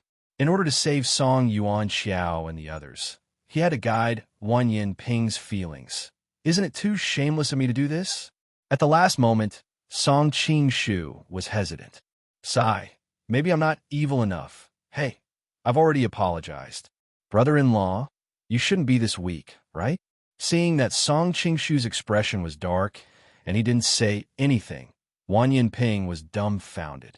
"No, I was just suddenly thinking about the laundry brothel you mentioned." Song Qingshu came back to his senses and casually changed the topic to the laundry brothel. That place is the most suitable for controlling those arrogant Song women," Wan Yinping said in a vague tone. She didn't seem to have any intention of continuing on this topic. Instead, she returned to the other details of his trip to Kaifeng. Song Qingshu's heart suddenly froze. He looked at her with confusion. "Why are you asking in such detail? It's like you're interrogating me." Wan Yinping had an awkward expression. "I knew I couldn't fool brother-in-law. In fact, Brother Emperor understands that you're injured and allowed you to not go to the Shanshu department to report. However, we still need to find out more about the matter of Kaifeng. We can't just listen to the Hailing King's words, so I volunteer to take this task." "So it's like that." Song Qingshu let out a sigh of relief. As long as she wasn't purposely targeting him, it was fine. Then, he began to chat with her as if they were just chatting. However, in order to increase the chances of interacting with Wan Yinping, Song Qingshu would always deliberately leave some details out of his answers. He did this so that she would ask him a few more times in the future. Although Wan Yinping was faintly aware of this, she still pretended that she didn't know anything. She only thought that he wanted to get closer to her. Her heart jumped with excitement. However, this thought was quickly suppressed by her rationality. She quickly used her older sister to tell her brother-in-law to convince herself. Over the next few days, because of Song Qingshu's deliberate actions, he became more and more distant from Wan Yin Gobai, his real wife. He didn't speak much every day. Instead, he chatted happily with his sister-in-law, Wan Yin Gobai, whenever he had time. Regarding this, Wan Yin Gobai was both happy and sad. Early in the morning, Wan Yinping happily ran over to find Song Qingshu. Her trousers were all tucked into her small boots, outlining her long and slender legs. She wore a small leather armor on her chest that matched with a belt around her waist, making her look even more slender. A young and energetic girl stood in front of him. "Brother-in-law, don't learn from those Han people. It's too slow to stay in the house all day to heal. Us female Zenrins should recover on horseback. Let's go. I'll take you to the suburbs east of the city to hunt." End of this chapter. Chapter 738. Hunting. Song Qing-shu was startled for a moment, then immediately reacted. Unlike the Han people, who liked to recite poems, Nuzarin preferred outdoor activities such as hunting. Song Qing-shu had long planned to get close to Wan Yin-ping and investigate the matter of the rouge intoxication antidote. This was a good opportunity, but he couldn't help but feel embarrassed. Although his martial arts were not bad, he had no confidence in riding and archery. If Wan Yin-ping saw through him, it would not be worth it. Don't think about it, let's go. Seeing Song Qing-shu not speaking, Wan Yin-ping thought he was hesitating, so she couldn't help but grab his arm and pull him out. Hey, you should at least let me change my clothes first. Song Qing-shu hurriedly shouted. In order to reduce contact with the people in Tangqua's mansion, he had been pretending to be sick. Now he was only lying on the bed in his underwear. Just now, he had already thought it through. This was a rare opportunity. If he missed it, he did not know when he would be able to spend time with the two of them again. As for the matter of shooting arrows, he would deal with it when the time came. There would always be a way to deal with it. Hurry up and change. Wan Yin-ping discovered he was not wearing clothes. As if she was burned, she immediately let go of his hand. Can you turn around? Although Song Qing-shu didn't mind, she was still his sister-in-law. There was a difference between a man and a woman, so he still had to be polite. Hey, who wants to look at you? Wan Yin-ping's face turned red, and after saying this, she ran out. I'll wait for you at my sister's place. Come find me when you're ready. Young girls are always so fickle. Song Qing-shu faintly smiled. When he got up and was about to change his clothes, he suddenly thought of something important. When going out to hunt, he must wear special clothes, but he didn't know where Tangqua put his hunting clothes. Song Qing-shu searched the room, but couldn't find it. Just as he was worrying, footsteps came from the corridor. He looked up and couldn't help but be surprised. Why did you come back? When my sister heard that I was going to take you hunting, she remembered that she took your hunting clothes to be mended. She was worried you couldn't find it, so she asked me to bring it to you. Wan Yin-ping pushed the set of clothes in her arms forward after she finished speaking. Song Qing-shu really wanted to rush up and hug her and give her a kiss. It was really timely. Why are you looking at me like that? Wan Yin-ping stepped back. Here you are. I'll wait for you at my sister's place. Hey, wait. Song Qing-shu stopped her, hesitated, and asked, why didn't your sister bring the clothes herself? Humph. My sister hasn't forgiven you yet, Wan Yin-ping said discontentedly. By the way, it's been so long. Why haven't you apologized to her? Wan Yin-ping. Wan Yin-ping. Can you? Never mind. I'll go to my sister's place. Wan Yin-ping impatiently waved her hand, muttering as she walked, I really don't know what happened to you two. You used to be like glue, but now you need me to do everything you want to say. Song Qing-shu secretly sighed. In order to not expose his identity, he could only temporarily make things difficult for Wan Yin go by. Just as he was about to put on the clothes, he was suddenly dumbfounded. These clothes seemed to be Jurchen ethnic clothing and looked quite complicated. If he didn't wear it before, it would be terrible if he put it on in the wrong place. Seeing Wan Yin-ping's departing figure, Song Qing-shu suddenly had an idea and hurriedly called out to her. Ping er. Wan Yin-ping's body paused, and she turned her head to look at him with confusion. Song Qing-shu pointed at the clothes in his hand. Help me put them on. Wan Yin-ping's heart inexplicably trembled, and she said with some panic, Can't you wear it yourself? Why do you want me to help you wear it? Song Qing-shu's face didn't turn red, and his heart didn't jump as he said, I want to try what it feels like to be served by my family's proud princess. Who's your family's? Wan Yin-ping bit her lip. She originally wanted to refuse, but seeing Song Qing-shu's ardent eyes, she didn't know why she agreed. I'm not as good at serving people as my sister. Don't blame me if I don't wear it well. If you haven't tried, how do you know you're worse than your sister? Song Qing-shu said with a double meaning in his words. Wan Yin-ping's heart jumped, and she unconsciously looked at him. Seeing that his expression was normal, she thought that she was thinking wrongly and faintly sighed. Sister is beautiful and gentle. How can a wild girl like me compare to her? Song Qing-shu said with a smile. How can that be? From what I see, you two sisters each have your own specialties.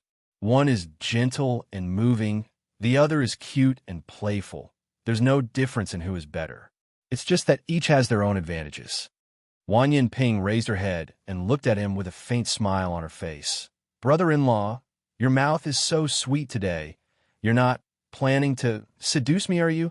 Song Qingshu cursed inwardly. He really was too hasty. Though this girl liked her brother-in-law, she wasn't an idiot.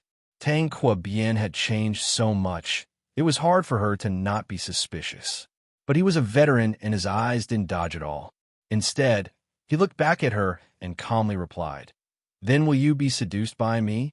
No matter how strong Wan Yinping was, she was still an inexperienced girl. She couldn't withstand Song Qingshu's methods, and her eyes darted around in panic. In your dreams, then she seemed to realize that her tone was too soft and raised her boot to kick Song Qingshu's leg. Ouch! Who knew that the one who cried out in pain wasn't Song Qingshu but herself? Wan Yinping fell to the ground and held the tip of her foot, her face full of anger. Brother-in-law, did you tie a piece of metal in your pants? It hurts. It turned out that when Wan Yinping suddenly attacked, Song Qingshu's Jinshi protecting his body automatically countered. Luckily, he reacted in time and withdrew most of his strength. Otherwise, Wan Yinping's foot would have been broken. Who told your brother-in-law to be so thick-skinned? Song Qingshu said as he squatted down to examine her foot. Is it here? A bit in front. Wan Yinping sucked in a cold breath and pointed in front. Song Qingshu placed her foot on his thigh and pressed a few acupuncture points near her foot without leaving a trace. He said, "Don't worry, brother-in-law will massage it for you and it'll be fine soon." Wan Yinping nodded. She didn't realize until she felt a numb and swollen sensation on her foot. Their current position was a bit inappropriate. What brother-in-law massaged his sister-in-law's feet? Wan Yinping unconsciously wanted to pull her foot back, but noticed that her brother-in-law's eyes were clear and focused on examining her injury. She thought that if she did that, it would be too obvious. Wouldn't that be even more awkward? Wan Yinge had given the clothes to her sister and knew that she was careless. She was a bit worried and came over to take a look. Who knew that when she came over, she would see the scene in front of her. Her husband was massaging her sister's foot, and her sister was standing to the side with a bashful expression. She didn't seem to have any intention of refusing. Song Qingshu had noticed her arrival, but he didn't have any intention of stopping. Instead, he discreetly moved his body to block Wan Yinping's line of sight so that she wouldn't see her sister standing by the window. From Wan Yinge's point of view, her sister seemed to be in her husband's arms, and the two looked affectionate. She really wanted to push open the door and question the two, but wouldn't that be embarrassing for the two? Tang Kuo defending himself was one thing, but she knew her sister's personality very well. She could do something stupid out of shame and anger. She had loved her sister since she was young and wouldn't want her to be hurt. She didn't have the courage to continue watching. Wan Yinge could only turn and leave in a daze. Two streams of tears silently flowed down her beautiful cheeks. Feeling her leave, Song Qingshu sighed inwardly. It's easy to be a villain, but hard to be a gentleman. All right, brother-in-law, it doesn't hurt anymore. Wan Yinping didn't know that her sister had just come and had a huge misunderstanding. Seeing that Song Qingshu had suddenly stopped and held her foot without moving, she couldn't stand it and quickly reminded him in a small voice. Song Qingshu finally reacted. Seeing that she was going to pull her foot back, he didn't force it and smiled awkwardly. It's good that you're all right, haha. Wan Yinping stood up with a red face and moved her foot. She immediately revealed a surprised expression. Brother-in-law, you're amazing. It really doesn't hurt at all. Where did you learn this technique? It's just a small trick, not worth mentioning. Song Qingshu smiled slightly, but his expression became a bit strange. What kind of skill is it to make you feel no pain? Brother-in-law is the one who is amazing if he can make you feel so much pain that you can't get out of bed. It's fine if you don't want to say it. Wan Yinping didn't know how dirty Song Qingshu's mind was right now. She just thought that he was keeping it to himself and didn't want to tell her this technique. However, she was just asking casually and wasn't really interested. I'll go tell my sister and we'll go. Wan Yinping snapped her fingers and excitedly prepared to go to her sister's place. Song Qingshu pulled her back. There's no need to go, let's go now. What a joke. If the two sisters met now, no matter how magnanimous Wan Yin Gobai was, it would be hard for him to face her. At that time, wouldn't it be like Mars colliding with Earth? It would be hard to hide what he had done. Why? Wan Yinping pulled her hand back without leaving a trace. Song Qing Shu suddenly thought of an excellent excuse. You know your sister. She's good at everything, but she's too wishy-washy. When we get to her place later, she'll definitely tell us to be careful here and there. It's getting late now. If we're delayed by her for a while, how are we supposed to go hunting? Wan Yinping pursed her lips and smiled. That's really the case. All right then, let's go. I haven't put on my clothes yet. Song Qing Shu pointed at his clothes that were halfway on and smiled bitterly. Wan Yinping stuck out her tongue. Humph, who asked you to bully me just now? Although she said that, she still ran over to help him put on his clothes. Song Qing Shu raised his hands and let Wan Yinping fly around him like a butterfly. His nose was filled with her fragrance.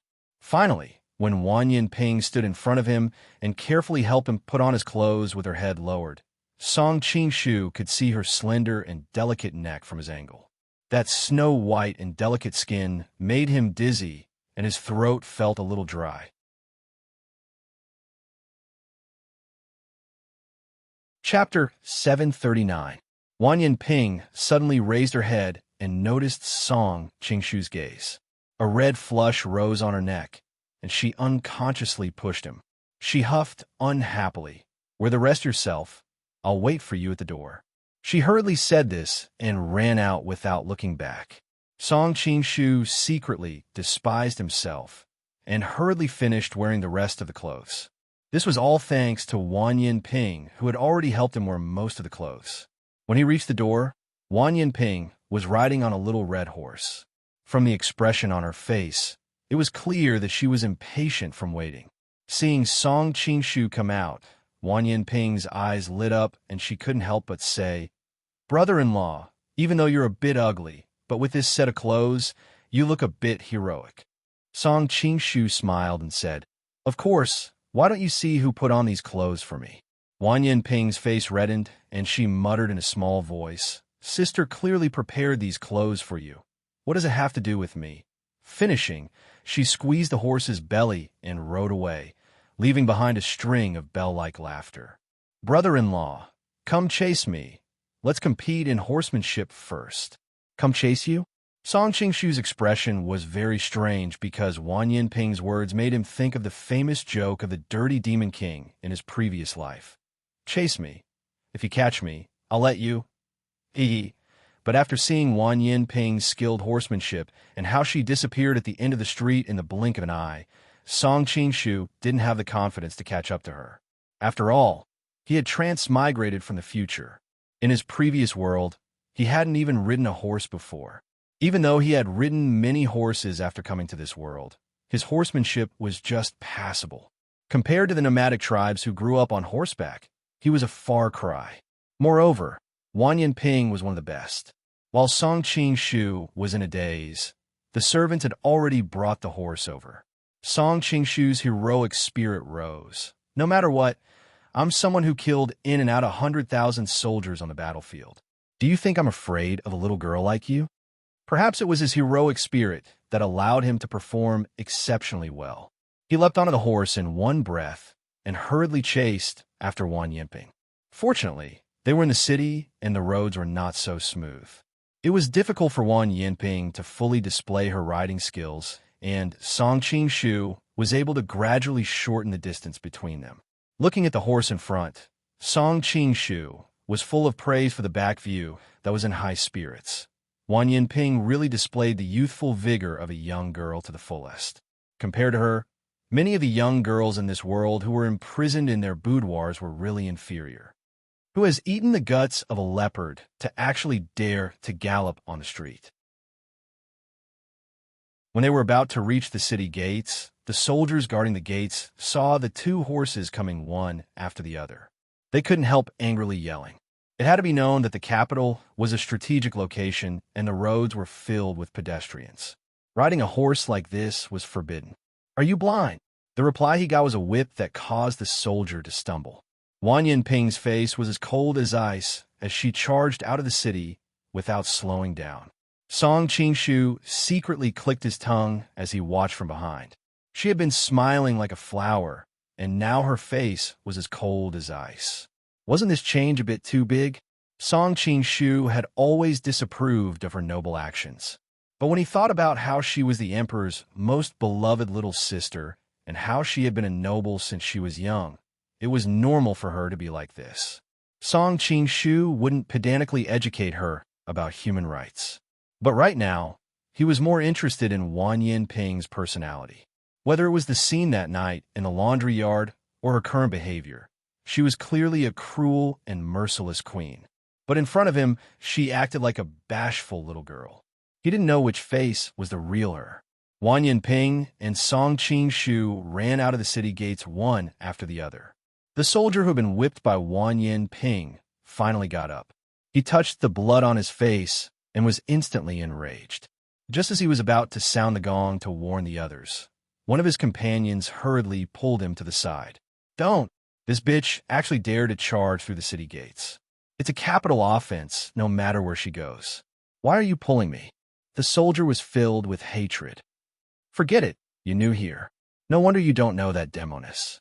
The bitch you're talking about is the emperor's most beloved little sister, the Qi Kingdom's princess. Not to mention you. Even those noble young masters who run amok in the capital would be whipped if they were the slightest bit unhappy. Those high and mighty young masters wouldn't even dare to fart. Could it be that you're stronger than those people?" His companion lowered his voice and quickly explained. "Oomph." The soldier snorted coldly. However, he knew that his companion was telling the truth. He could only swallow his anger and ask, "Who's that man chasing after her? Could it be that you want to vent your anger on that man?" His companion looked at him sympathetically. "I advise you to give up on that idea as soon as possible. That man is the brother-in-law of the Qi Kingdom's princess, the emperor's son-in-law. He's the left minister and the clan leader of the Tranquil family. Aren't you courting death by venting your anger on him? That Tranquil family." The soldier was stunned. "Nonsense. How many Tranquil families are there?" His companion replied. In the Jin Kingdom, other than the two branches of the great ancestor and Taizong, as well as the royal family, the three most powerful families are the Tranquil family, Pucha family, and Tudun family. They've intermarried with the royal family for generations and have produced countless high-ranking officials. How can a lowly soldier like us afford to offend them? Damn it, today's really an unlucky day. The soldier spat angrily and looked in the direction where the two had left. His eyes were filled with resentment. Brother-in-law is chasing after his sister-in-law. I wonder what kind of immoral things he's going to do. The sister-in-law, is the brother-in-law's sweet little cotton-padded jacket. His companion smiled wretchedly. I don't need to tell you how licentious the lives of these nobles are in private. In my opinion, the two of them are probably tired of the bad influence in the city and are preparing to find a secluded place in the wilderness to have 300 rounds of sex. That man looks so sickly. If he can have 300 rounds, I'll write my name upside down. The soldier spat out a mouthful of blood. Damn it, his wife is a princess and his sister-in-law is also a princess. If it were me, I'd definitely CK them until they can't get out of bed. His companion couldn't help but scold him with a smile. Dream on, you brat. But you don't say. Although the Qi Kingdom's princess is a little fierce, her long, round legs and perky little but make me want to CK her. Wang Yinping was naturally unaware that she had become the object of the two lowly soldiers' fantasies. However, even if she knew, she wouldn't care about such ant-like people. Of course, she would still order the two of them to regret ever being born into this world. After exiting the city gates, her exquisite horsemanship was finally put on full display. Soon, she had left Song Qingshu far behind. After riding for an unknown period of time, she suddenly pulled on the reins and looked at the empty space behind her. She couldn't help but pout. Brother-in-law is such an idiot. End of this chapter.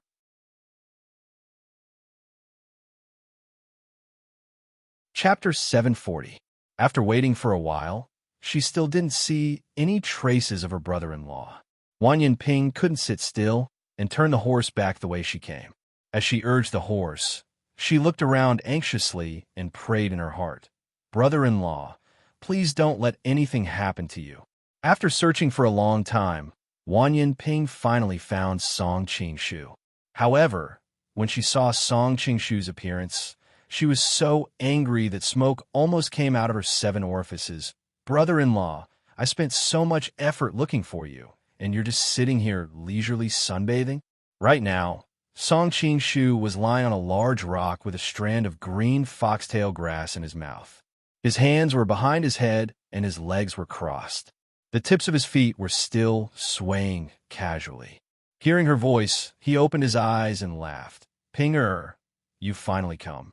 "Come my ass." Wan Yinping wanted to whip out her waist and hit his face with her whip. It took her a lot of effort to control this tempting urge. "What do you mean by this?" Not only did Song Qingshu not show any guilt, he cried out that he was wronged. "Ping-er, you have to be honest when you speak. Brother-in-law is a sick person right now, and you want me to race horses with you?" Wan Yinping's face turned slightly red, and a large part of her anger disappeared. She couldn't help but mutter, "Your body isn't well. You could have told me first." Song Qingshu couldn't help but roll his eyes. "I wanted to tell you first, but just as I was about to open my mouth, you had already galloped so far away. What do you want me to say?" Okay, I didn't think it through this time, but I come back to find you." Wan Yinping's breathing suddenly stopped, and she looked suspiciously at him. "You don't look worried at all. You seem to be sure that I'll come back to find you." Song Qingshu smiled. "Of course, your brother-in-law's sweet little jacket. Brother-in-law didn't spoil you in vain." Since he had to start with Wan Yinping to find the antidote for rouge intoxication, of course he had to prepare well. In this time, he had asked around and found out from the servants that when Tang Kuo-bian and Wan Yinge got married, Wan Yinping was still a little girl. Tang Kuo-bian loved his wife very much, and at the same time, Wan Yinping was also very close to him. It was just that as she grew older, the little girl had grown into a beautiful young woman and could no longer be as close to brother-in-law as when she was young. This Tang Kuo-bian is definitely a weird uncle who has a heavy lolicon. The plan to raise a lowly, many men's dream, but a bearded beard. Song Qingshu screamed in his heart. He shuddered at the thought of Tang Kuo-bian's burly appearance. What little jacket, spoil or not? Wan Yinping's expression became bashful. "I'm just afraid that Jiejie will be sad if something happens to you." "You won't be sad if something happens to me?" Looking at the young girl in front of him, Song Qingshu's lips curled into a playful smile. "Of course I'm sad," Wan Yinping hurriedly said, but it's different from Jida's." Song Qingshu understood that going too far was as bad as falling short. He didn't continue to ask her what was different. Instead, he suddenly changed to another matter. "Then when brother-in-law got into trouble in Kaifeng, did our proud little princess cry for brother-in-law in the dead of night?" "Umph, I'm not a weak person like Jiejie. Why would I cry for you?" Wan Yinping suddenly widened her eyes and looked Song Qingshu up and down. "Brother-in-law, now that you've come back, I feel that you've changed a lot." "Really, what's changed?" Song Qingshu was secretly shocked, but he didn't panic. This was within his expectations. But Wan Yinping wasn't Wan Yinge. She wasn't familiar with Tang Kuo-bian. She wouldn't notice this change. "I don't know. I feel. Wan Yinping suddenly blushed and stammered. "Feel that brother-in-law is seducing you." Song Qingshu completed the sentence she was too embarrassed to say. "I'm going to die." Wan Yinping's face was burning. She couldn't stand it. She flicked her wrist and whipped him. As soon as Song Qingshu spoke, he was prepared. He saw her flick her wrist, and he rolled to the side, dodging the whip. He took the opportunity to get on his horse. As he galloped forward, he laughed. "Ping-er, don't forget why we came out. It's to hunt, not to beat brother-in-law." Watching Song Qingshu's back disappear into the distance, Wan Yinping's tensed face finally couldn't take it anymore. She giggled and muttered, "Smelly brother-in-law." Then, with a beautiful flip, she mounted the little red horse and squeezed her legs. Hiya. Following this, the two of them finally began their hunting journey. However, this mountain was not far from Daxing Prefecture. There weren't many wild animals on the mountain, and there weren't any fierce beasts. The two of them wandered around the forest for half a day and only saw a few sparrows. As Song Qing-shu expected, Wan Yinping's archery skills were amazing. She was still riding her horse, and when she drew her bow and arrow, the sparrows fell to the ground. Although he was mentally prepared, Song Qing-shu was still stunned by Wan Yinping's heroic posture on the horse. Her small waist was as soft as a willow branch, and her body leaned back at an exaggerated angle, revealing the perfect and full curves of her chest. The twangs of bowstrings rang out one after another, and the sparrows in the sky also fell one by one. Wan Yinping put away her bow and arrow and sat up straight on her horse. She turned her head to say something, but happened to see Song Qing-shu looking at her. She couldn't help but blush. "Brother-in-law, why are you looking at me like that?" Song Qing-shu praised her from the bottom of his heart. "I just discovered today that the little girl with a runny nose has grown into a beautiful young lady."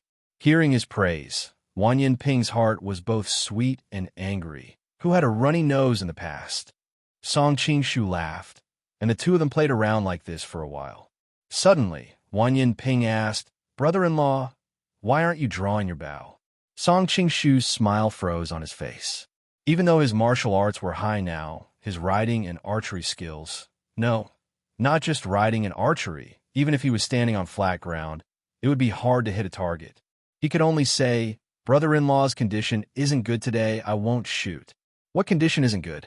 Wan Yinping was immediately displeased. Ever since I was young, has admired brother-in-law's riding and archery skills. When I was young, there was once when I pestered Fu Huang and brother to go hunting on the grasslands. In the end, an evil eagle came down from the sky and grabbed me with its wings. The guards didn't even have time to react. It was brother-in-law who killed the eagle with one arrow and caught me as I fell from the sky. I will never forget the situation at that time. In Ping Er's heart, brother-in-law is the greatest hero in riding and archery. From then on, I worked hard to learn riding and archery. It was for fur. Wan Yinping's face was red, and she suddenly stopped talking. "For what?" Song Qing-shu asked curiously. At the same time, he clicked his tongue. He hadn't thought that Tang Quobian was such a fierce person in the past. No wonder Wan Yinping always seemed to have a strange feeling for him. So there was this layer of relationship. Nothing. Wan Yinping's expression suddenly dimmed. It was because of brother-in-law's performance that time. Fu Huang was happy and betrothed Jieji to you in front of everyone. Song Qing-shu sighed inside. It was said that young girls matured early. He hadn't thought that when Wan Yinping was still a little girl, she already had such thoughts. He couldn't bear to see her so lonely, so he smiled and said, "It seems that we really are fated to become a family in the end." "Fate, we are a family," Wan Yinping murmured. She quickly calmed herself down and raised her chin. Her face regained its vigor. "Brother-in-law, it's a pity that the Mongols invaded and we lost the grassland. We can't hunt like before. We can only shoot these little sparrows in the mountains." Wan Yinping threw the sparrow. She shot onto the ground with disdain. Clearly, she didn't think of the sparrow as a trophy. "Brother-in-law, can Ping see your amazing archery skills again?"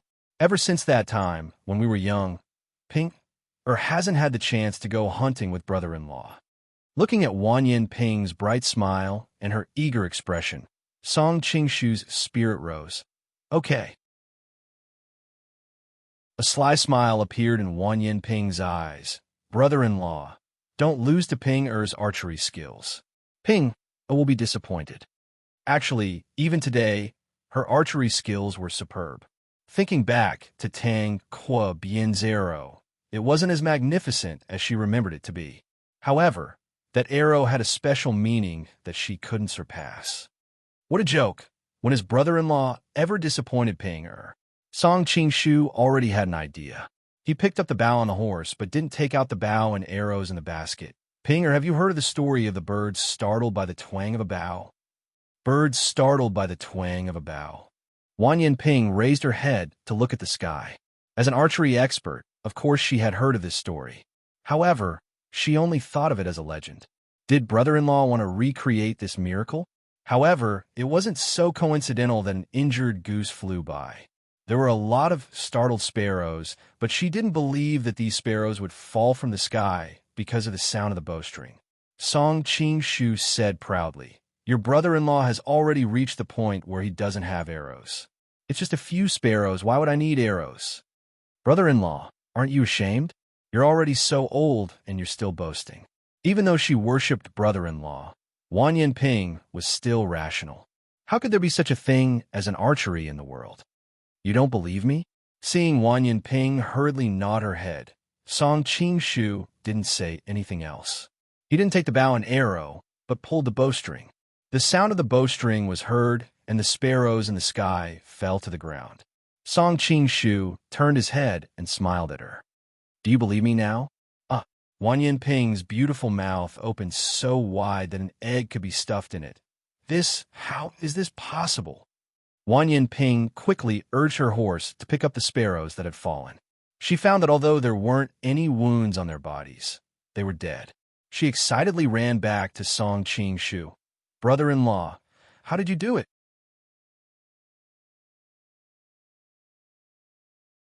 Chapter 741. Song Qing had a mysterious expression and put a finger to his mouth. Exclamation point. Wan Yinping was confused. "Brother-in-law, what kind of language are you speaking?" Song Qing couldn't help but feel awkward. In his moment of pride, he couldn't help but think of the famous catchphrase from Detective Conan. Of course, he changed it a little. What I mean is..." Song Qing purposely paused to keep Wan Yinping in suspense before saying, "This is a secret." Wan Yinping was so angry that she almost whipped him again, but curiosity won out. "Brother-in-law," she purposely dragged out the last syllable and said coquettishly, Tell me. Most of the time, Wan Yinping was cold, so when she acted coquettishly like a little girl, even Song Qing couldn't stand it. "This is brother-in-law's unique skill. You can't just tell anyone." Actually, the reason behind it was not worth a penny. He could shoot down the sparrow with an empty bow, not because he was good at archery, but because he didn't know anything about archery, so he could only use this method. When he heard Wan Yinping talk about Tang Qua's amazing archery skills, he knew that it would be hard to avoid archery, and he couldn't act too clumsily. After all, the girl next to him was an archery expert and could see his archery skills with one glance. So he decided to play a big game. Of course, he wouldn't really reach the level of no arrows. He wanted to use this to scare Wan Yinping and attract her attention. Then, he would secretly shoot out sword energy to shoot down the sparrow from the tree. Speaking of which, he was glad that they were in the forest and not on the grasslands. Otherwise, with the height of the eagles on the grasslands, his sword energy wouldn't have been able to shoot so far. "Can't you even tell me? I'm not someone else." Wan Yinping continued to shake his arm and begged. "Ping-er, this is my unique skill." Song Qing obviously couldn't tell her the truth, so he could only think of a way. "In this lifetime, I will only tell this secret to my wife and then pass it on to my son. At worst, I'll be your wife." Wan Yinping blurted out. The two of them froze at the same time. "What did you say?" Song Qing's expression was very strange. Wan Yinping's face was as red as a tomato. "You heard wrong." Finishing, she guiltily urged her horse to gallop deeper into the forest. Song Qing laughed. This time, he didn't need to think of an excuse. She wouldn't have the face to bring this up again. He quickly called out, "Pinger, wait for me." How could Wan Yinping wait for him now? Hearing his voice, she ran even faster. Luckily, the forest was not good for horses to run at full speed, so Song Qing could barely keep up with her. "Ping, there's a spotted deer here." Wan Yinping, who was in front, gave a cry of surprise. The excitement of finding prey finally washed away the awkwardness in her heart. She hurriedly shot an arrow, but the deer was very alert. When it heard her cry, it moved and just happened to dodge the fatal arrow that came at it.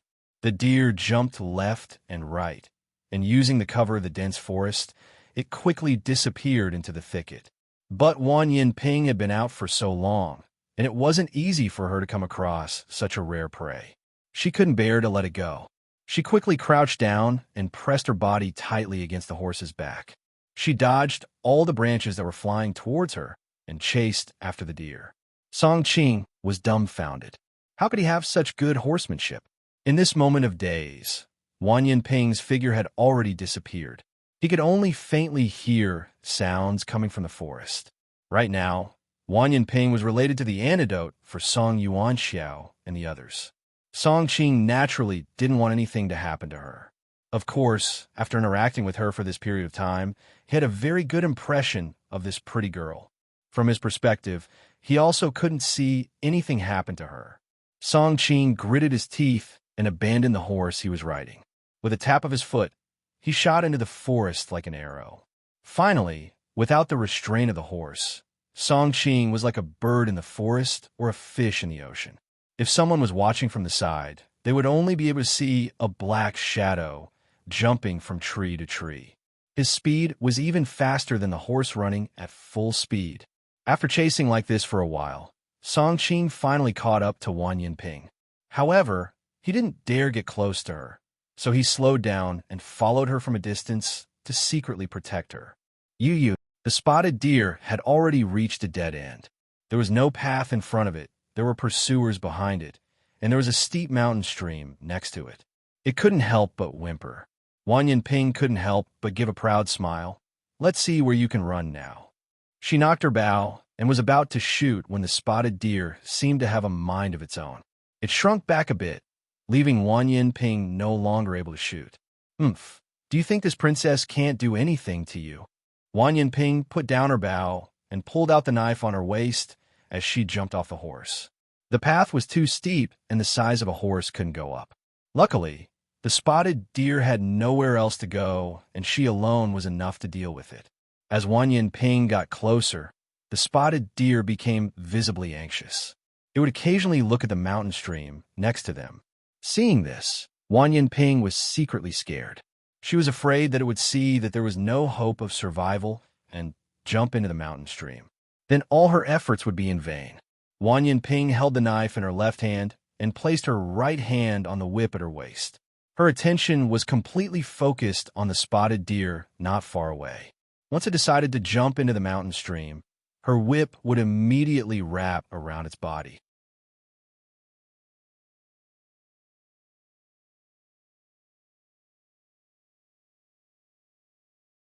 Chapter 742.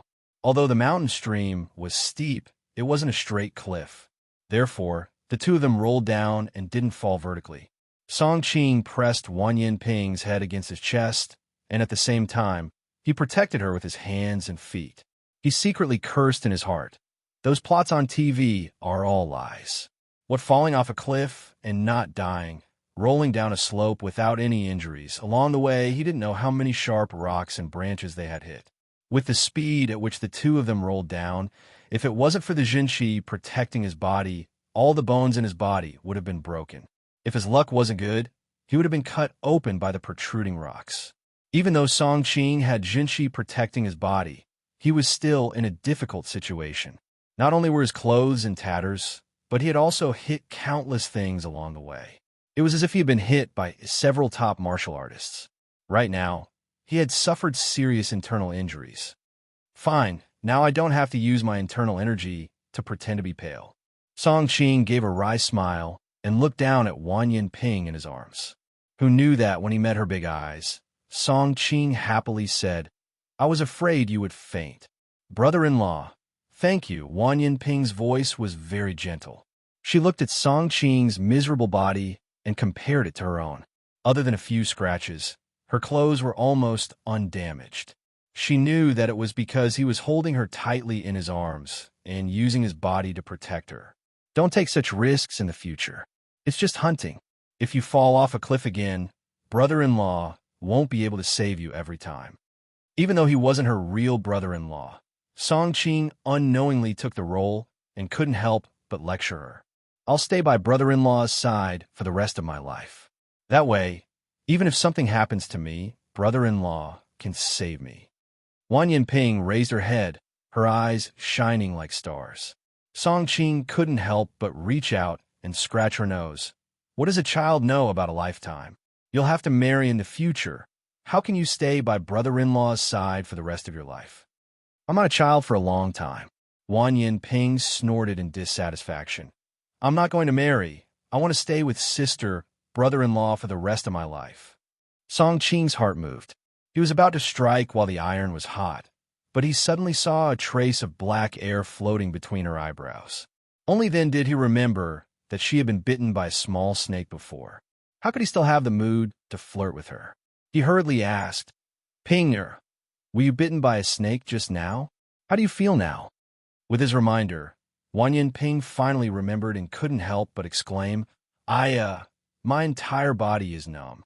Brother-in-law, am I going to die? Towards the end, her voice already had a sobbing tone. Nonsense, with brother-in-law here, I won't let you die. Song Qing stretched out his hand to take her pulse. Feeling that her vitality was gradually fading, he couldn't help but be shocked. Brother-in-law, I don't want to die with regrets. There are some words that I must tell you. Wan Yin-ping's voice gradually became weaker. She felt her eyelids become heavier. If it wasn't for the fact that she had an unfinished wish, she might have closed her eyes and fallen asleep. Save it for later, Song Qing asked in a deep voice. Where were you bitten just now? Leg? I think it's my calf there, Wan Yin-ping answered subconsciously. Rip, Song Qing tore open the pants on her calf. On her white and slender calf, there was a bite mark of a poisonous snake.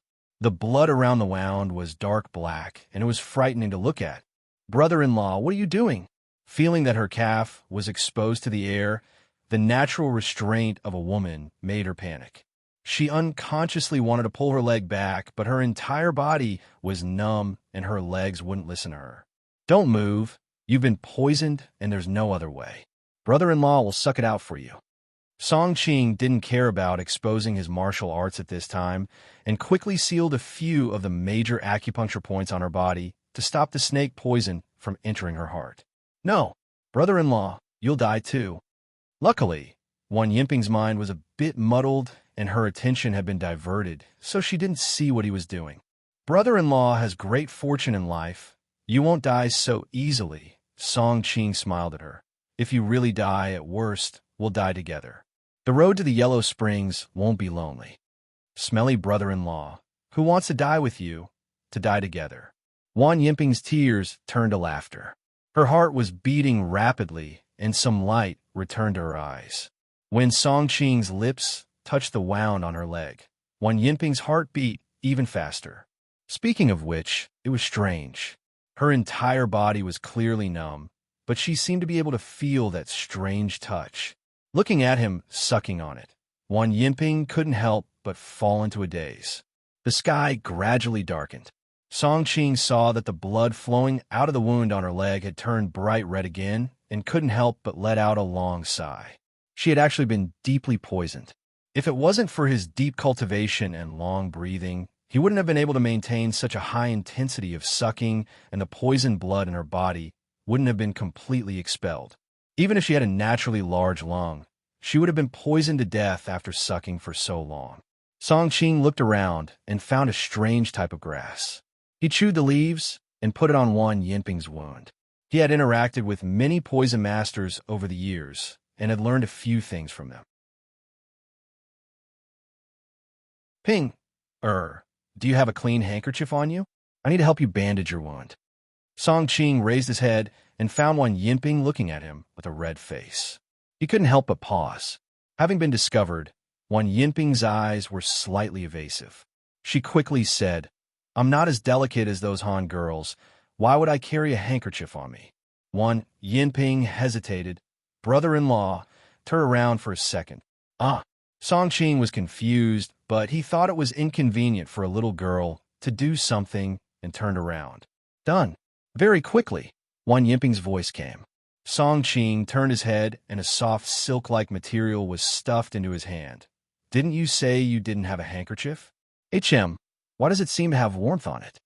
Song Qing reflexively raised it to smell, and a faint fragrance came to his nose. Brother-in-law, Wan Yin-ping bit her lips, and her face was so red that water was about to drip out. Seeing her slightly messy clothes, Song Qing finally understood what this silk handkerchief was. He couldn't help but smile awkwardly. He pretended that the higher-ups didn't know and knelt down to help her bandage her wound. Pinger, can you still walk?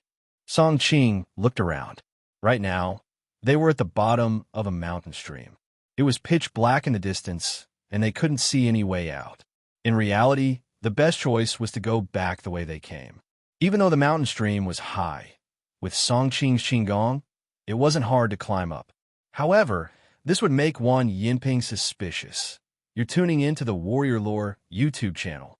Don't forget to subscribe and join us on this journey to catch the most captivating stories.